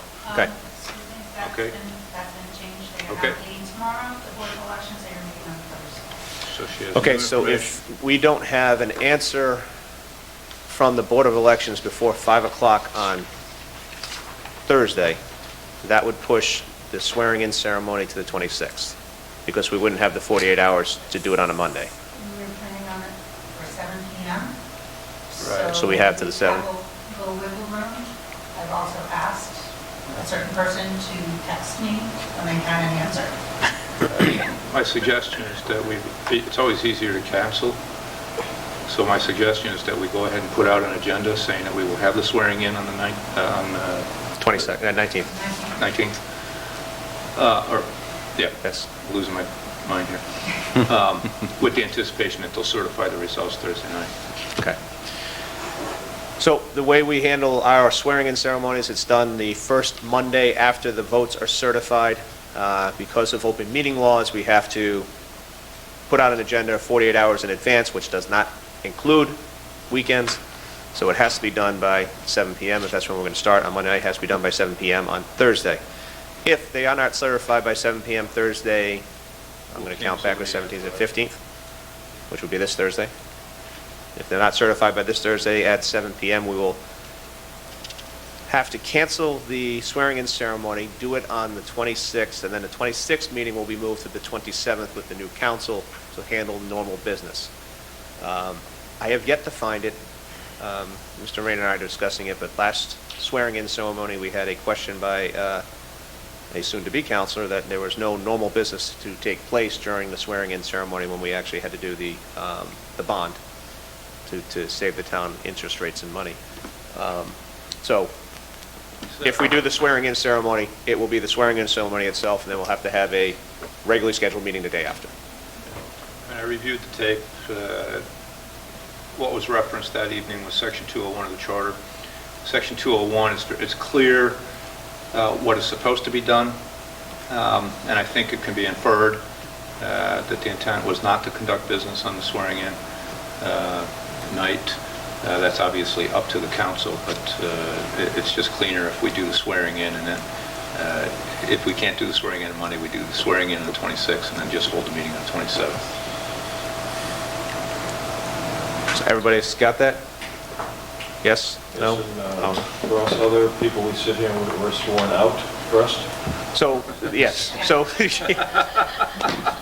I don't know if it's out, no. So, standard tradition is we bring the meeting to order, and then any counselors who are leaving the council will have time to speak, will be thanked by the council. You may receive a town tile if we have any more in stock. You get a trivet at home? Or you can do a whole backsplash then at your house. I never got a badge. You want a pin? I never got one, You but never got a that's lapel okay. pin? Well, there's a new keeper of the lapel pins, I believe, isn't there? It used to be the finance department, but now is it Barbara? No, it was Barbara. I got mine from Barbara. Did you? Well, That was she a got it long from the time finance ago. department. It's fine. Yeah, maybe. She knows where they are. So you'll be allowed to, say a few words before so we'll start as this council, we'll step down as this council, and then the new council will be sworn in by, it's not Mr. Lopes who's doing the swearing in? Secretary of State. Ms. Nellie Gorbea. Okay. So that's the meeting schedule. The only other thing we need to think about is to whether or not the next council wants to have a meeting on the 26th of December. And I'm going to vote no. But that's up to the next council, so. And is it 10th or the 11th? It is the 10th? I thought it was the 11th for some reason. Okay. So it's the 10th is the first meeting. Okay. Is there any other business for the council? We have an executive session to review Mr. Rayner. So if I can have a motion to go into Rhode Island, into executive session under Rhode Island General Law 42465A1 personnel. So moved. Is there a second? All those in favor? Aye. Any opposed? Motion passes 7-0. And we'll maybe take a quick 5-minute recess. Already need Let one of them those. clean up the tape.